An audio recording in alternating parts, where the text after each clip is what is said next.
السلام عليكم ورحمة الله وبركاته. بسم الله الرحمن الرحيم.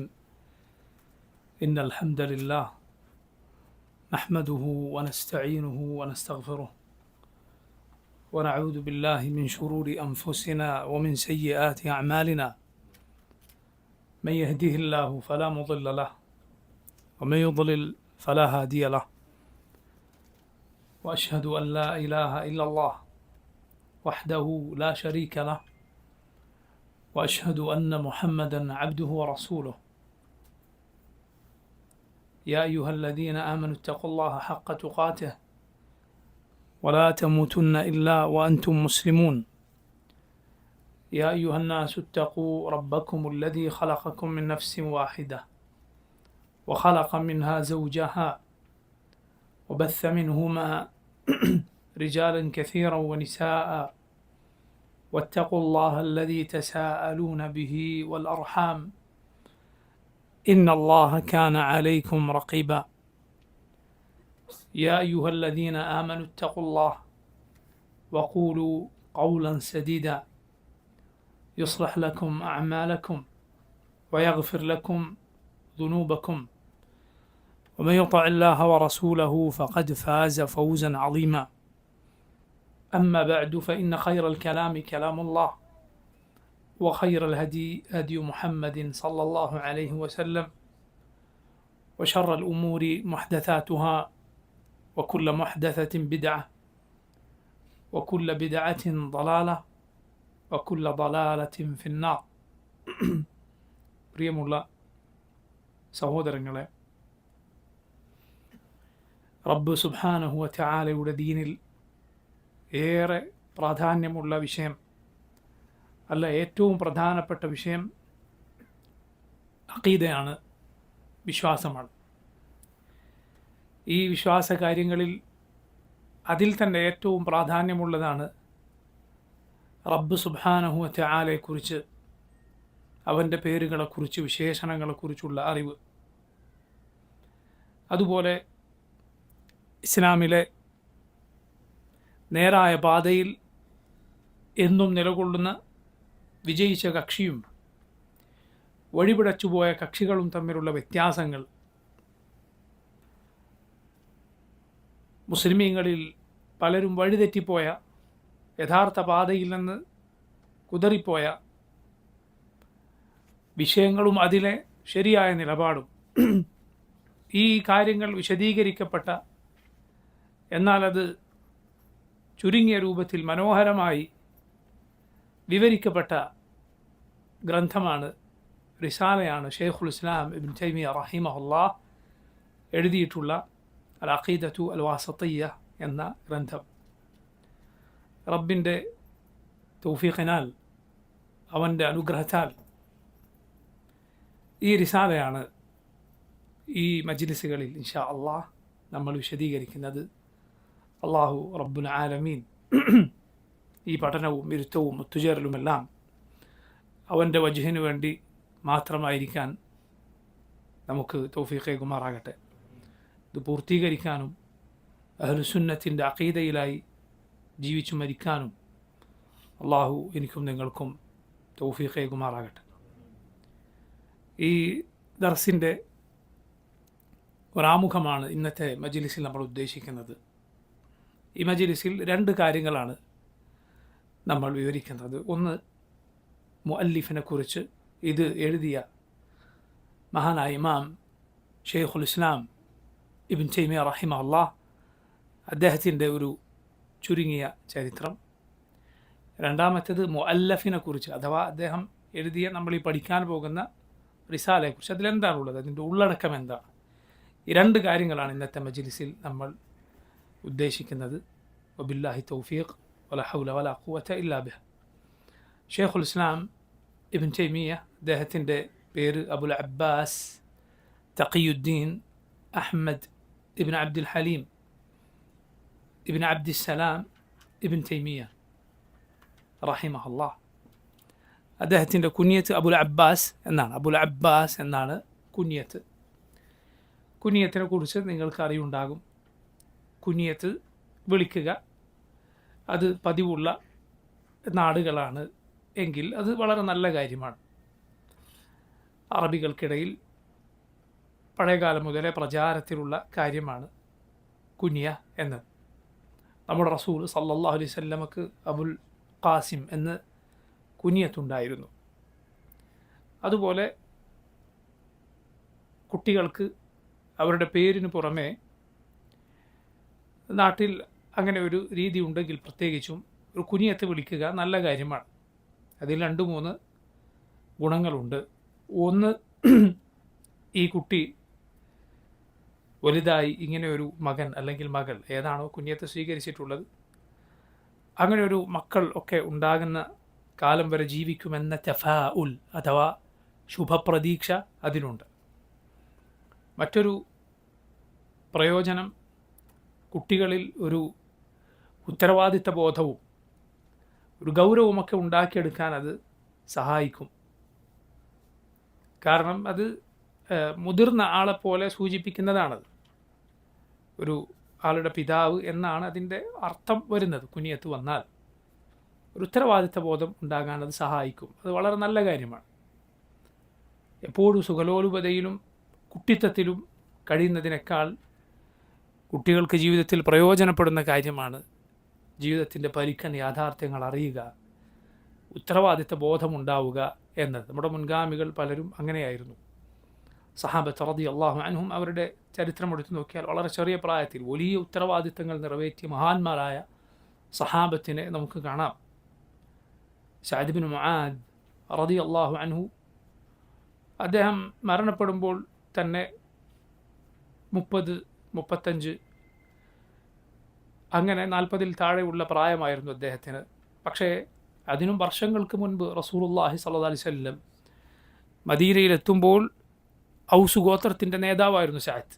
Saad ഇസ്ലാം സ്വീകരിച്ചാൽ ആ ഗോത്രം ഒന്നാകെ ഇസ്ലാം സ്വീകരിക്കും എന്നായിരുന്നു അവിടെ പറയപ്പെട്ടിരുന്നത്, വളരെ ചെറിയ പ്രായത്തിൽ. സുബ്ഹാനല്ലാഹ്. അതുപോലെ കുട്ടികൾക്ക് കുനിയത്ത് വിളിക്കുന്നതിൻ്റെ മറ്റൊരു നന്മയാണ്, അതിൻ്റെ സൽഫലങ്ങളിലൊന്നാണ് മോശമായ ഇരട്ടപ്പേര് വരാതിരിക്കുമെന്നത്. കാരണം ഈ പേരിൽ അറിയപ്പെട്ട് കഴിഞ്ഞു. മോശമായ പേരുകൾ അതിന് പുറമെ വിളിക്കാനുള്ള സാധ്യത അടയുകയാണ്. ഇങ്ങനെയെല്ലാം കുനിയത്തിന് ധാരാളം നന്മകളുണ്ട്. കുനിയത്ത് അത് വിളിക്കണമെങ്കിൽ ആ പേരിലൊരു കുട്ടി ഉണ്ടാകണം എന്നില്ല. അതുകൊണ്ടാണ് ചെറിയ കുട്ടികൾക്ക് വിളിക്കുന്നത്. റസൂലുള്ളാഹി സ്വല്ലല്ലാഹു അലൈഹി വസല്ലം സഅദ് ബിൻ അബി വഖാസിൻ്റെ അനുജനായ ചെറിയ കുട്ടിയെ യാ അബ ഉമൈർ എന്ന് വിളിച്ചിരുന്നു. യാ അബ ഉമൈർ, അബു ഉമൈർ എന്ന് ചെറിയ കുട്ടിയെ വിളിച്ചിരുന്നു. അപ്പോൾ നോക്കൂ, ഷെയ്ഖുൽ ഇസ്ലാം ഇബ്നു തൈമിയ്യയുടെ കുനിയത്താണ് അബുൽ അബ്ബാസ്. ഇബ്നു തൈമിയ്യക്ക് മക്കളുണ്ടായിട്ടില്ല, അദ്ദേഹം വിവാഹിതനായിരുന്നില്ല. ഇബ്നു തൈമിയ്യ റഹിമഹുല്ലാഹ് വിവാഹം കഴിച്ചിട്ടില്ലായിരുന്നു. അബുൽ അബ്ബാസ് തഖിയുദ്ദീൻ എന്നാണ് അദ്ദേഹം അറിയപ്പെട്ടിരുന്നത്. തഖിയുദ്ദീൻ അതിന് ലഖബ് എന്ന് പറയും, അഥവാ ചില സ്ഥാനപ്പേരുകൾ ആളുകൾ പണ്ഡിതന്മാരെയും മറ്റും വിളിക്കാറുണ്ട്. അതിനൊന്നാണ് തഖിയുദ്ദീൻ. അഹ്മദ് ഇബ്ൻ അബ്ദുൽ ഹലീം ഇബ്ൻ അബ്ദുസ്സലാം ഇബ്ൻ തൈമിയ്യ.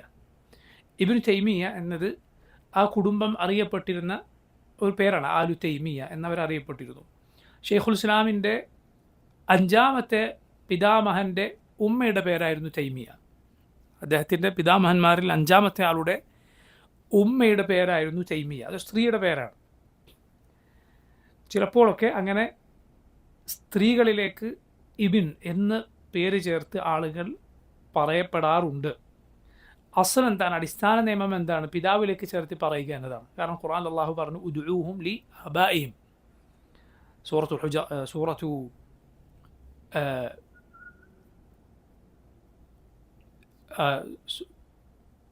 റസൂലുള്ളാഹി സ്വല്ലല്ലാഹു അലൈഹി വസല്ലമയുടെ നബി സല്ലല്ലാഹു അലൈഹി വസല്ലം മുഅ്മിനീങ്ങളുടെ പിതാവാണ്. അതുപോലെ നബി സല്ലല്ലാഹു അലൈഹി വസല്ലമയുടെ ഭാര്യമാർ മുഅ്മിനീങ്ങളുടെ മാതാക്കളാണ് എന്നെല്ലാം പറഞ്ഞ ഖുർആനിലെ സൂറത്തുൽ അഹ്സാബ്, ആ സൂറത്തിൽ അള്ളാഹു പറഞ്ഞു ഉദ്ഉഹും ലി ആബാഇഹിം, നിങ്ങൾ അവരെ അവരുടെ പിതാക്കളിലേക്ക് ചേർത്ത് വിളിക്കുക. അതാണ് അടിസ്ഥാന നിയമം. എന്നാൽ ചില സന്ദർഭങ്ങളിൽ ആളുകൾ ഉമ്മമാരിലേക്ക് ചേർത്ത് വിളിക്കപ്പെടാറുണ്ട്. പൊതുവേ അങ്ങനെ ചെയ്യാതിരിക്കലാണ് രീതി. പക്ഷേ ചിലപ്പോൾ അങ്ങനെ ആളുകൾ അങ്ങനെ അറിയപ്പെടാറുണ്ട്. എന്തുകൊണ്ട്? ചിലപ്പോൾ നന്മകളുടെ പേരിലായിരിക്കും അറിയപ്പെടുക. ചില സ്ത്രീകൾ വളരെ നന്മകൾക്ക് അറിയപ്പെട്ടാൽ അവരിലേക്ക് ചേർത്തി വിളിക്കപ്പെടാറുണ്ട്.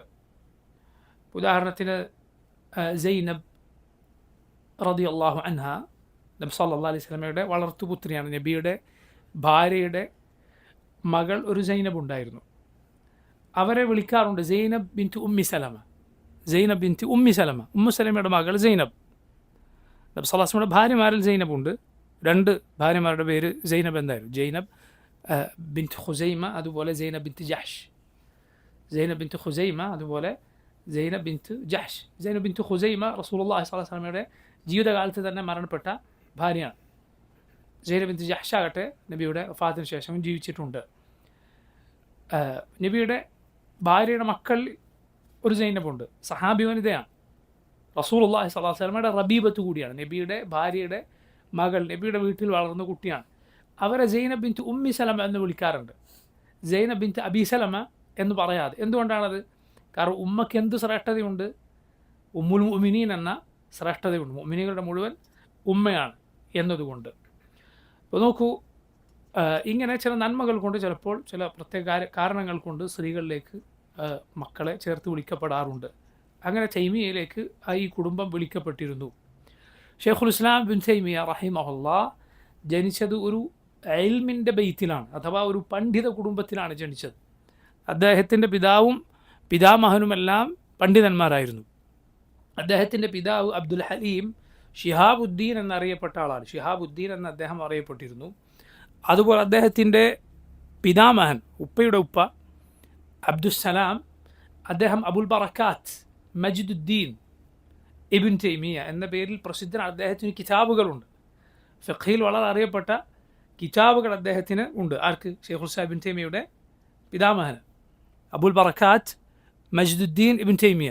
അദ്ദേഹത്തെ നമ്മൾ ഈ സാധാരണ പറയാറുള്ള ഷെയ്ഖുൽ ഇസ്ലാം ഇബ്ൻ തൈമിയയിൽ നിന്ന് വേർതിരിക്കാൻ വേണ്ടി ഇബ്ൻ തൈമിയ അൽ ജദ് എന്ന് പറയാറുണ്ട്. പിതാമഹനായ ഇബ്ൻ തൈമിയ എന്ന് പ്രത്യേകം പറയും. എന്തിനു വേണ്ടി? സാധാരണ കൂടുതൽ പ്രസിദ്ധനായ കൂടുതൽ കിതാബുകളുടെ ഗ്രന്ഥകർത്താവായ നമ്മൾ ഈ പഠിക്കുന്ന വാസത്തിയ എഴുതിയ ഇബ്ൻ തൈമിയയിൽ നിന്ന് വേർതിരിക്കാൻ വേണ്ടി. അദ്ദേഹം ഇബ്ൻ തൈമിയാണ്, മജിദുദ്ദീൻ അബുൽ ബറക്കാത്ത് ഇബ്ൻ തൈമിയ റഹിമഹുല്ലാഹ്. ഫിഖ്ഹിൽ ഗ്രന്ഥങ്ങളുള്ള വളരെ അറിയപ്പെട്ട പണ്ഡിതനാണ്. ശരി, ഷെയ്ഖുൽ ഇസ്ലാം ഇബ്ൻ തൈമിയ വാസത്തിയയുടെ ഗ്രന്ഥകർത്താവായ ഇബ്ൻ തൈമിയ ജനിച്ചത് ഹറാൻ എന്ന നാട്ടിലാണ്. ഹറാൻ എന്ന നാട്ടിൽ ഷാമിലേക്ക് അദ്ദേഹം കുടുംബവുമായി ഹിജറ വന്നതാണ്. ജനിച്ചത് ഹറാൻ എന്ന നാട്ടിലാണ്. ഹിജറ 661 ഷെയ്ഖുൽ ഇസ്ലാം ജനിക്കുന്നത്. ഹിജറ 661, അതായത് 7-ാം നൂറ്റാണ്ടിൻ്റെ മധ്യത്തിൽ.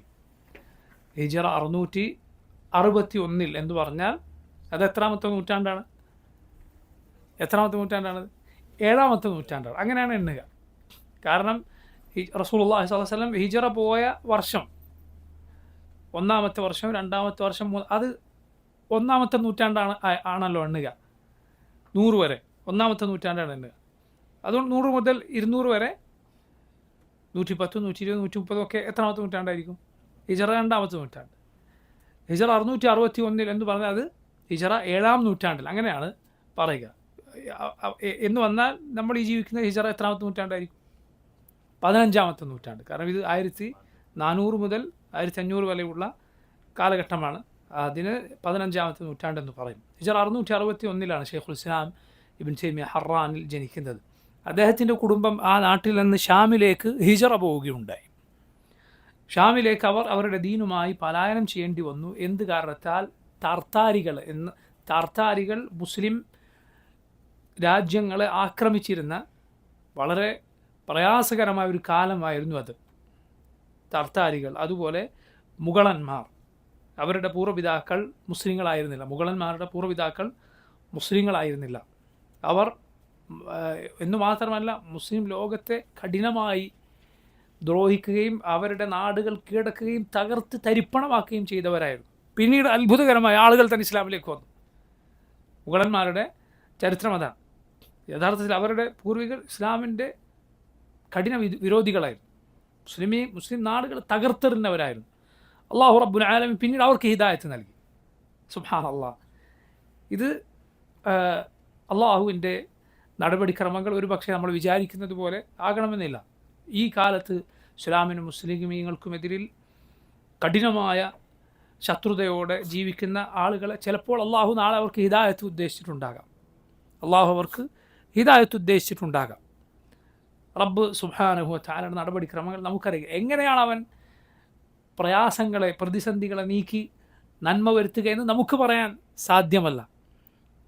എന്താണ് അവൻ്റെ നടപടിക്രമം, അവൻ തീരുമാനിച്ചത് എന്താണ് എന്ന് നമുക്കറിയില്ല. അവൻ്റെ ഏത് തീരുമാനത്തിനു പിന്നിലും ഹിക്മത്തുണ്ട്.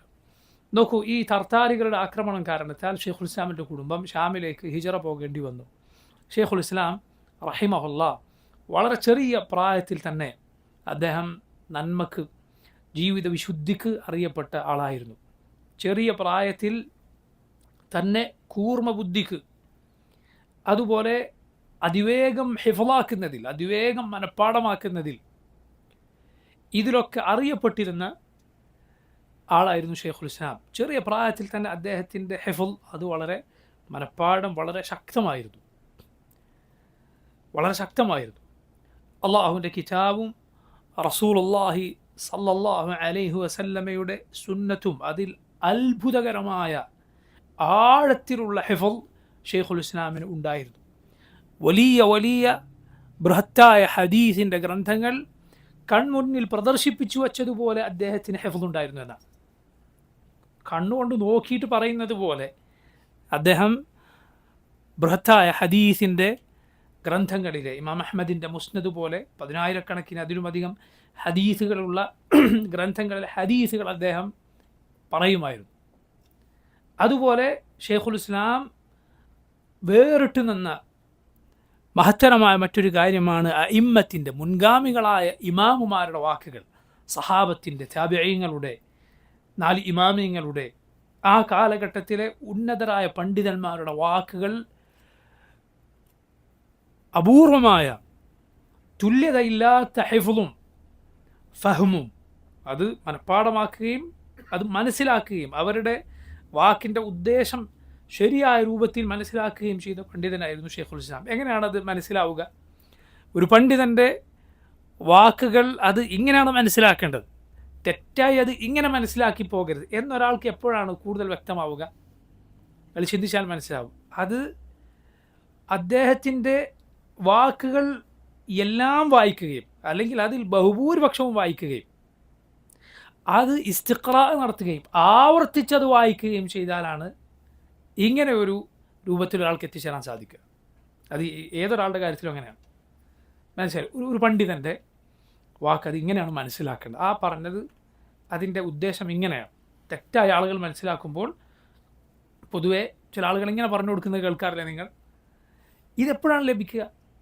ഒന്ന്, അദ്ദേഹം പറഞ്ഞ ആദ്യ ഭാഗവും അവസാന ഭാഗം, അദ്ദേഹത്തിൻ്റെ എല്ലായിടത്തുള്ള വാക്കുകളും അതിൻ്റെ സന്ദർഭവും മനസ്സിലാക്കുക. അതുപോലെ ഇസ്തിഖ്റാ, വീണ്ടും വീണ്ടും വായിക്കുക. ഇതിലൂടെയാണ് ഒരാൾക്ക് ഒരു വ്യക്തിയുടെ ആണെങ്കിൽ പോലും പറഞ്ഞതിൻ്റെ ഉദ്ദേശം ശരിക്കും മനസ്സിലാവുക. ഈ രൂപത്തിൽ സുബ്ഹാനല്ലാഹ് മുൻഗാമികളുടെ, സഹാബത്തിൻ്റെ, താബിഈങ്ങളുടെ, തബഉ താബിഈങ്ങളുടെ വാക്കുകൾ തുല്യതയില്ലാത്ത രൂപത്തിൽ മനഃപ്പാടമാക്കുകയും അതിൻ്റെ ഉദ്ദേശവും ലക്ഷ്യവും മനസ്സിലാക്കുകയും ചെയ്ത പണ്ഡിതന്മാരിൽ ഒരാളായിരുന്നു ഷെയ്ഖുൽ ഇസ്ലാം ഇബ്നു തൈമിയ്യ റഹിമഹുല്ലാഹ്. പിൽക്കാലക്കാരായ പണ്ഡിതന്മാരിൽ നിന്ന് അദ്ദേഹത്തെ വേർതിരിച്ച് നിർത്തിയ കാര്യം ഇതായിരുന്നു. നോക്കൂ, ഇതിന് അദ്ദേഹത്തിൻ്റെ വാക്കുകളും അദ്ദേഹത്തിൻ്റെ കിതാബുകളും വിഷയങ്ങൾക്ക് അദ്ദേഹം തെളിവ് പിടിച്ച രീതിയും ഇതിന് സാക്ഷിയാണ്. അദ്ദേഹത്തിൻ്റെ കാലഘട്ടത്തിലും തൊട്ടുശേഷം വന്നവരും അതിനുശേഷം വന്നവരുമായ അറിവിൽ വേരുറച്ചിട്ടുള്ള മഹാന്മാരായ പണ്ഡിതന്മാർ, നീതിമാന്മാരായ പണ്ഡിതന്മാർ, അദ്ദേഹത്തോട് വിയോജിപ്പുണ്ടായിരുന്ന പണ്ഡിതന്മാർ പോലും ഇതിന് സാക്ഷ്യം വഹിച്ചിട്ടുണ്ട്. അദ്ദേഹത്തിൻ്റെ കൂർമ്മബുദ്ധിയും അതുപോലെ ആഴത്തിലുള്ള അഗാധമായ വിജ്ഞാനവും അതിന് പിൽക്കാലക്കാരായ പണ്ഡിതന്മാർ സാക്ഷ്യം വഹിച്ചിട്ടുണ്ട്. ഇൻഷാ അള്ളാഹ് അതിൽ ചിലത് മാത്രം നമുക്ക് മനസ്സിലാക്കാം. അബുൽ ഹജ്ജാജ് അൽ മിസ്സി റഹിമഹുല്ലാഹ് ഹദീസ് വിജ്ഞാനീയത്തിൽ ഉന്നതമായ സ്ഥാനം അലങ്കരിക്കുന്ന പണ്ഡിതനാണ് അബുൽ ഹജ്ജാജ് അൽ മിസ്സി. ഷെയ്ഖുൽ ഇസ്ലാമിൻ്റെ ശിഷ്യൻ കൂടിയാണ്. അദ്ദേഹം പറയുകയുണ്ടായി, മാ റഅയ്തു മിസ്ല, ഇബ്നു തൈമിയ്യ പോലെ ഒരാളെ ഞാൻ വേറെ കണ്ടിട്ടില്ല. വലാ റഅ ഹുവ മിസ്ല നഫ്സിഹി, ഇബ്നു തൈമിയ്യ തന്നെ ഇബ്നു തൈമിയ്യ പോലെ ഒരാളെ കണ്ടിട്ടില്ല. അദ്ദേഹം തന്നെ അദ്ദേഹത്തെ പോലെ ഒരാളെ വേറെ കണ്ടിരിക്കുകയില്ല. വമാ റഅയ്തു അഹദൻ അഅലമ ബികിതാബില്ലാഹ് വസുന്നതി റസൂലിഹി വലാ അത്ബഅ ലഹുമാ മിൻഹു. ശൈഖുൽ ഇസ്ലാം ഇബ്നു തൈമിയ്യ പോലെ അള്ളാഹുവിൻ്റെ കിതാബിലും അവൻ്റെ റസൂൽ സല്ലല്ലാഹു അലൈഹി വസല്ലമയുടെ സുന്നത്തിലും അറിവുള്ള, ആ കിതാബും സുന്നത്തും പിൻപറ്റുന്ന മറ്റൊരാളെ ഞാൻ കണ്ടിട്ടില്ല. അതേപോലെ ഇത് നോക്കൂ, ഏതെങ്കിലും ലോകപരിചയമില്ലാത്തവരോ അറിവിൽ കുറച്ചാളുകൾ മാത്രം പരിചയമുള്ളവരോ ആയ ഒരാളല്ല ഈ പറയുന്നത്. അബുൽ ഹജ്ജാജ് അൽ മിസ്സി റഹിമഹുല്ലാ അദ്ദേഹമാണ് ഈ പറയുന്നത്. അതുപോലെ ഇമാം ദഹബി റഹിമഹുല്ലാ അദ്ദേഹം പറയുന്നത്, ദഹബി ഇതുപോലെ നോക്കൂ, ഇസ്ലാമിക ചരിത്രത്തിലെ നബി സല്ലല്ലാഹു അലൈഹി വസല്ലമയുടെ ചരിത്രം തൊട്ട് സഹാബത്തിൻ്റെ താബിഈങ്ങളുടെ താബിഈങ്ങളുടെ ഇമാം ദഹബിയുടെ കാലത്ത് തന്നെ ജീവിച്ച ആളുകളുടെ എല്ലാം ചരിത്രം രേഖപ്പെടുത്തിയിട്ടുള്ള, അവരെക്കുറിച്ച് മറ്റുള്ളവരുടെ വാക്കുകൾ രേഖപ്പെടുത്തിയിട്ടുള്ള, അതിനുവേണ്ടി വാള്യങ്ങളുള്ള ഗ്രന്ഥങ്ങൾ എഴുതിയിട്ടുള്ള മഹാനായ പണ്ഡിതനാണ് ഇമാം ദഹബി. അദ്ദേഹത്തിൻ്റെ പ്രസിദ്ധമായ അങ്ങനെയുള്ള ഗ്രന്ഥങ്ങളുണ്ട്. താരിഖുൽ ഇസ്ലാം, അതുപോലെ സിയറു അഅലാമിൻ നുബല. പണ്ഡിതന്മാർ ആ കിതാബിനെ കുറിച്ച് പറയാറുണ്ട്, അത് തുല്ലാബുൽ ഇൽം, ദീൻ പഠിക്കുന്ന ആളുകളെ സംബന്ധിച്ചിടത്തോളം അവരുടെ ഹിമ്മത്ത്, അവരുടെ പഠിക്കാനുള്ള ഉന്മേഷവും പഠിക്കാനുള്ള താല്പര്യവും അതിലുള്ള പരിശ്രമവുമൊക്കെ ഒന്ന് കുറഞ്ഞുവെന്ന് തോന്നിയാൽ ഈ കിതാബൊന്ന് വായിച്ചാൽ മതി. അപ്പോൾ അത് ആകാശം മുട്ടെ ഉയരും എന്നാണ് പണ്ഡിതന്മാർ പറയാറുണ്ട്. അത് നമ്മൾ ഭക്ഷണം കഴിച്ചു കഴിഞ്ഞാൽ അതിനുശേഷം കഴിക്കാറുള്ള മധുരമൂറുന്ന ഒരു മധുരപദാർത്ഥം കഴിക്കുന്നത് പോലെ എന്താണ് ഒരാൾക്ക് അത് കഴിക്കുമ്പോൾ തോന്നുന്ന സന്തോഷവും അതുപോലെ നല്ല രസവും ഒരാൾക്ക് അതിലനുഭവപ്പെടും. കേവലം വിശപ്പടക്കാൻ കഴിക്കുന്നതല്ല എന്നതുപോലെ കേവലം വിജ്ഞാനീയങ്ങൾ അത് പഠിക്കാനും മനസ്സിലാക്കാനുമുള്ള വായന പോലെയല്ല സിയറു അഅലാമിൻ നുബല ഒരാൾ വായിച്ചാൽ. മറിച്ച് അത് സുബ്ഹാനല്ലാഹ് നമ്മുടെ മുൻഗാമികളുടെ ജീവിതത്തിൽ, അവരുടെ ചരിത്രത്തിലെ മനോഹരമായ രംഗങ്ങളിൽ നമ്മെ കൊണ്ടുപോയി നിർത്തും ആ കിതാബ്. അവരുടെ വാക്കുകൾ, അവരുടെ ചരിത്രങ്ങൾ, അവർ നേരിട്ട കാര്യങ്ങൾ, അവരുടെ ജീവിതം, ഇതാണ് സിയറു അഅലാമിൻ നുബലയിലുള്ള. അത് എഴുതിയ മഹാനായ പണ്ഡിതനാണ് ഇമാം അദ്ദഹബി റഹിമഹുല്ലാഹ്. അപ്പം അദ്ദേഹം നോക്കൂ, എത്ര പേരുടെ ജീവിതത്തിലൂടെ സഞ്ചരിച്ച ആളാണ്. ആ ഇമാം ദഹബി പറയുകയാണ് ഇബ്നു തൈമിയ്യയെക്കുറിച്ച്, യസ്ദുഖു അലൈഹി അൻ യുഖാൽ കുല്ലു ഹദീസിൻ ലാ യഅരിഫുഹു ഇബ്നു തൈമിയ്യ ഫലൈസ ബിഹദീസ് വലാകിന്നൽ ഇഹാത്തത ലില്ലാഹ്. അദ്ദേഹത്തെക്കുറിച്ച്, ഇബ്നു തൈമിയ്യയെക്കുറിച്ച് ഇങ്ങനെ പറഞ്ഞാൽ പോലും തെറ്റാവുകയില്ല, ഇങ്ങനെ പറഞ്ഞാൽ ശരിയാകും. എന്ത്? ഇബ്നു തൈമിയ്യ അറിയാത്തൊരു ഹദീസല്ല. ഇബ്നു തൈമിയ്യ ഒരു ഹദീസിനെ കുറിച്ച് അത് എനിക്കറിയില്ല എന്ന് പറഞ്ഞാൽ അത് ഹദീസല്ല എന്ന് പറഞ്ഞാൽ തെറ്റാവുകയില്ല. ആര് പറയും? ഇമാം ദഹബി പറയും. കാരണം അത്രയും അദ്ദേഹം റസൂലുള്ളാഹി സ്വല്ലല്ലാഹു അലൈഹി വസല്ലമയുടെ ഹദീസുകൾ പഠിച്ചിട്ടുണ്ട്, മനസ്സിലാക്കിയിട്ടുണ്ട്. എന്നിട്ട് അദ്ദേഹം പറഞ്ഞു വലാകിന്നൽ ഇഹാത്തത ലില്ലാഹ്. പക്ഷേ യഥാർത്ഥത്തിൽ ഇഹാത്ത, സകലതും അറിയുന്നത് റബ്ബ് സുബ്ഹാനഹു വ തആലയാണ്. അതവിടെ തൊട്ട് ശേഷം പറഞ്ഞു വെക്കുന്നു. ഇങ്ങനെ സുബ്ഹാനല്ലാഹ് പണ്ഡിതന്മാർ പുകഴ്ത്തിയിട്ടുള്ള മഹാനായ ആലിമാണ് ഷെയ്ഖുൽ ഇസ്ലാം ഇബ്നു തൈമിയ്യ റഹിമഹുല്ലാഹ്. അദ്ദേഹം ഇസ്ലാമിൻ്റെ വിജ്ഞാനീയങ്ങളിൽ ഒട്ടനവധി അതിലെ ഫന്നുകളിൽ അഥവാ ഓരോ വിജ്ഞാന ശാഖകളിൽ അദ്ദേഹത്തിൻ്റെ അറിവിൽ പണ്ഡിതന്മാർ അത്ഭുതപ്പെട്ടിട്ടുണ്ട്. അദ്ദേഹം ഏതെങ്കിലും ഒരു വിജ്ഞാനത്തെക്കുറിച്ച് അദ്ദേഹം തഫ്സീർ സംസാരിക്കുകയാണ്, അല്ലെങ്കിൽ അദ്ദേഹം ഹദീസിനെ കുറിച്ച് സംസാരിക്കുകയാണ്, അല്ലെങ്കിൽ അദ്ദേഹം ഭാഷയെക്കുറിച്ച് സംസാരിക്കുകയാണ്. ഇത് കേട്ടാൽ ഒരാൾക്ക് തോന്നിപ്പോകും ഇദ്ദേഹം ഇതിലാണ് മുതഖസ്സിസ്, ഇതിൽ ആഴത്തിൽ വിജ്ഞാനം നേടിയിട്ടുള്ള, ഇതിൽ സ്പെഷ്യലൈസ് ചെയ്തിട്ടുള്ള ആളാണ്, ഇദ്ദേഹത്തിന് ഇതേ അറിയൂ എന്ന് തോന്നിപ്പോകും. അതായത് ഇദ്ദേഹം ഇത് പഠിക്കാനാണ് ജീവിതം ചെലവഴിച്ചത് എന്ന് അദ്ദേഹം ഏത് വിഷയത്തെക്കുറിച്ച് സംസാരിച്ചാലും ഏത് വിഷയത്തെക്കുറിച്ച് എഴുതിയാലും ആളുകൾക്ക് തോന്നിപ്പോകും. സുബ്ഹാനല്ലാഹ്, അഹ്ലുസുന്നത്തിൻ്റെ അഖീദയെക്കുറിച്ച്, ഈ യഥാർത്ഥ മൻഹജിനെ കുറിച്ച് മാത്രമല്ല എതിരാളികളുടെ മൻഹജിനെ കുറിച്ചും അദ്ദേഹത്തിന് ഇതുപോലെ അറിവുണ്ടായിരുന്നു എന്നാണ്, എതിരാളികളുടെ മൻഹജിനെക്കുറിച്ച്. അതുകൊണ്ട് തന്നെ എതിരാളികൾക്ക് മറുപടി പറയുമ്പോൾ ഒരു ഇന്ന മദ്ഹബ് സ്വീകരിച്ച ഒരാൾ, ഇപ്പോൾ മുഅ്തസിലിയാക്കളുടെ വഴിപിഴച്ച മദ്ഹബ് സ്വീകരിച്ച ഒരാൾ, അല്ലെങ്കിൽ ഷീഇകളുടെ പിഴച്ച മദ്ഹബ് സ്വീകരിച്ച ഒരാൾ, അല്ലെങ്കിൽ ഇൽമുൽ കലാമിൻ്റെ ഗ്രീക്ക് ഫൽസഫയിൽ നിന്ന് കടം കൊണ്ട അങ്ങനെയുള്ള തത്വശാസ്ത്രത്തിൻ്റെ വഴി സ്വീകരിച്ച ഒരാൾ ആ മദ്ഹബിനെ കുറിച്ച് അയാൾക്ക് അറിയുന്നതിനേക്കാൾ ഷെയ്ഖുൽ ഇസ്ലാമിന് അറിയുണ്ടാവും എന്നാണ് അതേക്കുറിച്ച് സംസാരിച്ചാൽ. അയാൾ തൻ്റെ മദ്ഹബിനെ കുറിച്ച് എന്തെങ്കിലും അബദ്ധം പറഞ്ഞാൽ അല്ല നിങ്ങളുടെ മദ്ഹബ് ഇതാണ് എന്നങ്ങോട്ട് പറഞ്ഞു കൊടുക്കും. സുബ്ഹാനല്ലാഹ്. ഇബ്നു തൈമിയ്യ റഹിമഹുല്ലാഹ് അദ്ദേഹം ഈ ഇൽമും ദക്കാവും അറിവും ഈ ബുദ്ധിയും മാത്രം സമ്മേളിച്ച പണ്ഡിതനായിരുന്നില്ല. ചില പണ്ഡിതന്മാർ പറയാറുള്ളത് പോലെ ദക്കാ കൊണ്ട് മാത്രം കാര്യമില്ല, ബുദ്ധി കൊണ്ട് മാത്രം കാര്യമില്ല, പിന്നെയോ സക്കാ കൂടി വേണം. ശുദ്ധി, പരിശുദ്ധി, അള്ളാഹു നൽകുന്ന വിശുദ്ധി, ഹിദായത്ത് അതുകൂടി വേണം. അതല്ല എങ്കിൽ എത്രയോ ബുദ്ധിമാന്മാരായ കൂർമ്മ ബുദ്ധി ഉണ്ടായിരുന്ന എത്രയോ ആളുകൾ വഴിതെറ്റിപ്പോയിട്ടുണ്ട്, പിഴച്ചു പോയിട്ടുണ്ട്. ബുദ്ധിയും സാമർഥ്യവും അറിവും മാത്രം പോരാ, അള്ളാഹുവിൻ്റെ തൗഫീഖ് ഉണ്ടെങ്കിൽ ഒരാൾക്ക് ഹിദായത്തിൽ നിൽക്കാൻ സാധ്യമാവുകയുള്ളൂ. അള്ളാഹു സുബ്ഹാനഹു വ തആല പറഞ്ഞു, വലൗലാ ഫദ്ലുല്ലാഹി അലൈക്കും വറഹ്മതുഹു മാ സക്കാ മിൻകും മിൻ അഹദിൻ അബദ. അള്ളാഹുവിൻ്റെ ഔദാര്യവും അവൻ്റെ റഹ്മത്തും ഇല്ലായിരുന്നുവെങ്കിൽ നിങ്ങളിൽ ഒരാളും പരിശുദ്ധി പ്രാപിക്കുമായിരുന്നില്ല. നിങ്ങളിൽ ഒരാളും പരിശുദ്ധി പ്രാപിക്കുമായിരുന്നില്ല. റബ്ബ് സുബ്ഹാനഹു വ തആലയുടെ ദീൻ സ്വീകരിക്കാനും ഈമാൻ ഹൃദയത്തിൽ ഏറ്റവും ഭംഗിയോടെ നിലനിൽക്കാനും ഭാഗ്യം ലഭിച്ചവരെ കുറിച്ച് പറഞ്ഞതെന്താണ്? വലാകിൻ അല്ലാഹ ഹബ്ബബ ഇലൈക്കുമുൽ ഈമാൻ. അള്ളാഹുവാണ് നിങ്ങൾക്ക് ഈമാനിനോട് പ്രിയം തന്നത്. വസയ്യനഹു ഫി ഖുലൂബിക്കും, നിങ്ങളുടെ ഹൃദയങ്ങളിൽ ഈമാൻ സീനത്തോടെ വെച്ചത് റബ്ബാണ്. വകറഹ ഇലൈക്കും, നിങ്ങൾക്ക് വെറുപ്പ് ആക്കി തന്നത് അള്ളാഹുവാണ്. എന്തിനോട്? വകറഹ ഇലൈക്കുമുൽ കുഫ്ര വൽ ഫുസൂഖ വൽ ഇസ്യാൻ, കുഫറിനോട്, അള്ളാഹുവിനോടുള്ള ധിക്കാരത്തോട്, തിന്മയോടൊക്കെ വെറുപ്പ് നിങ്ങളുടെ മനസ്സിൽ തന്നത് റബ്ബാണ്. ഉലൈക ഹുമുർ റാഷിദൂൻ, അവരാണ് സന്മാർഗം സിദ്ധിച്ചവർ.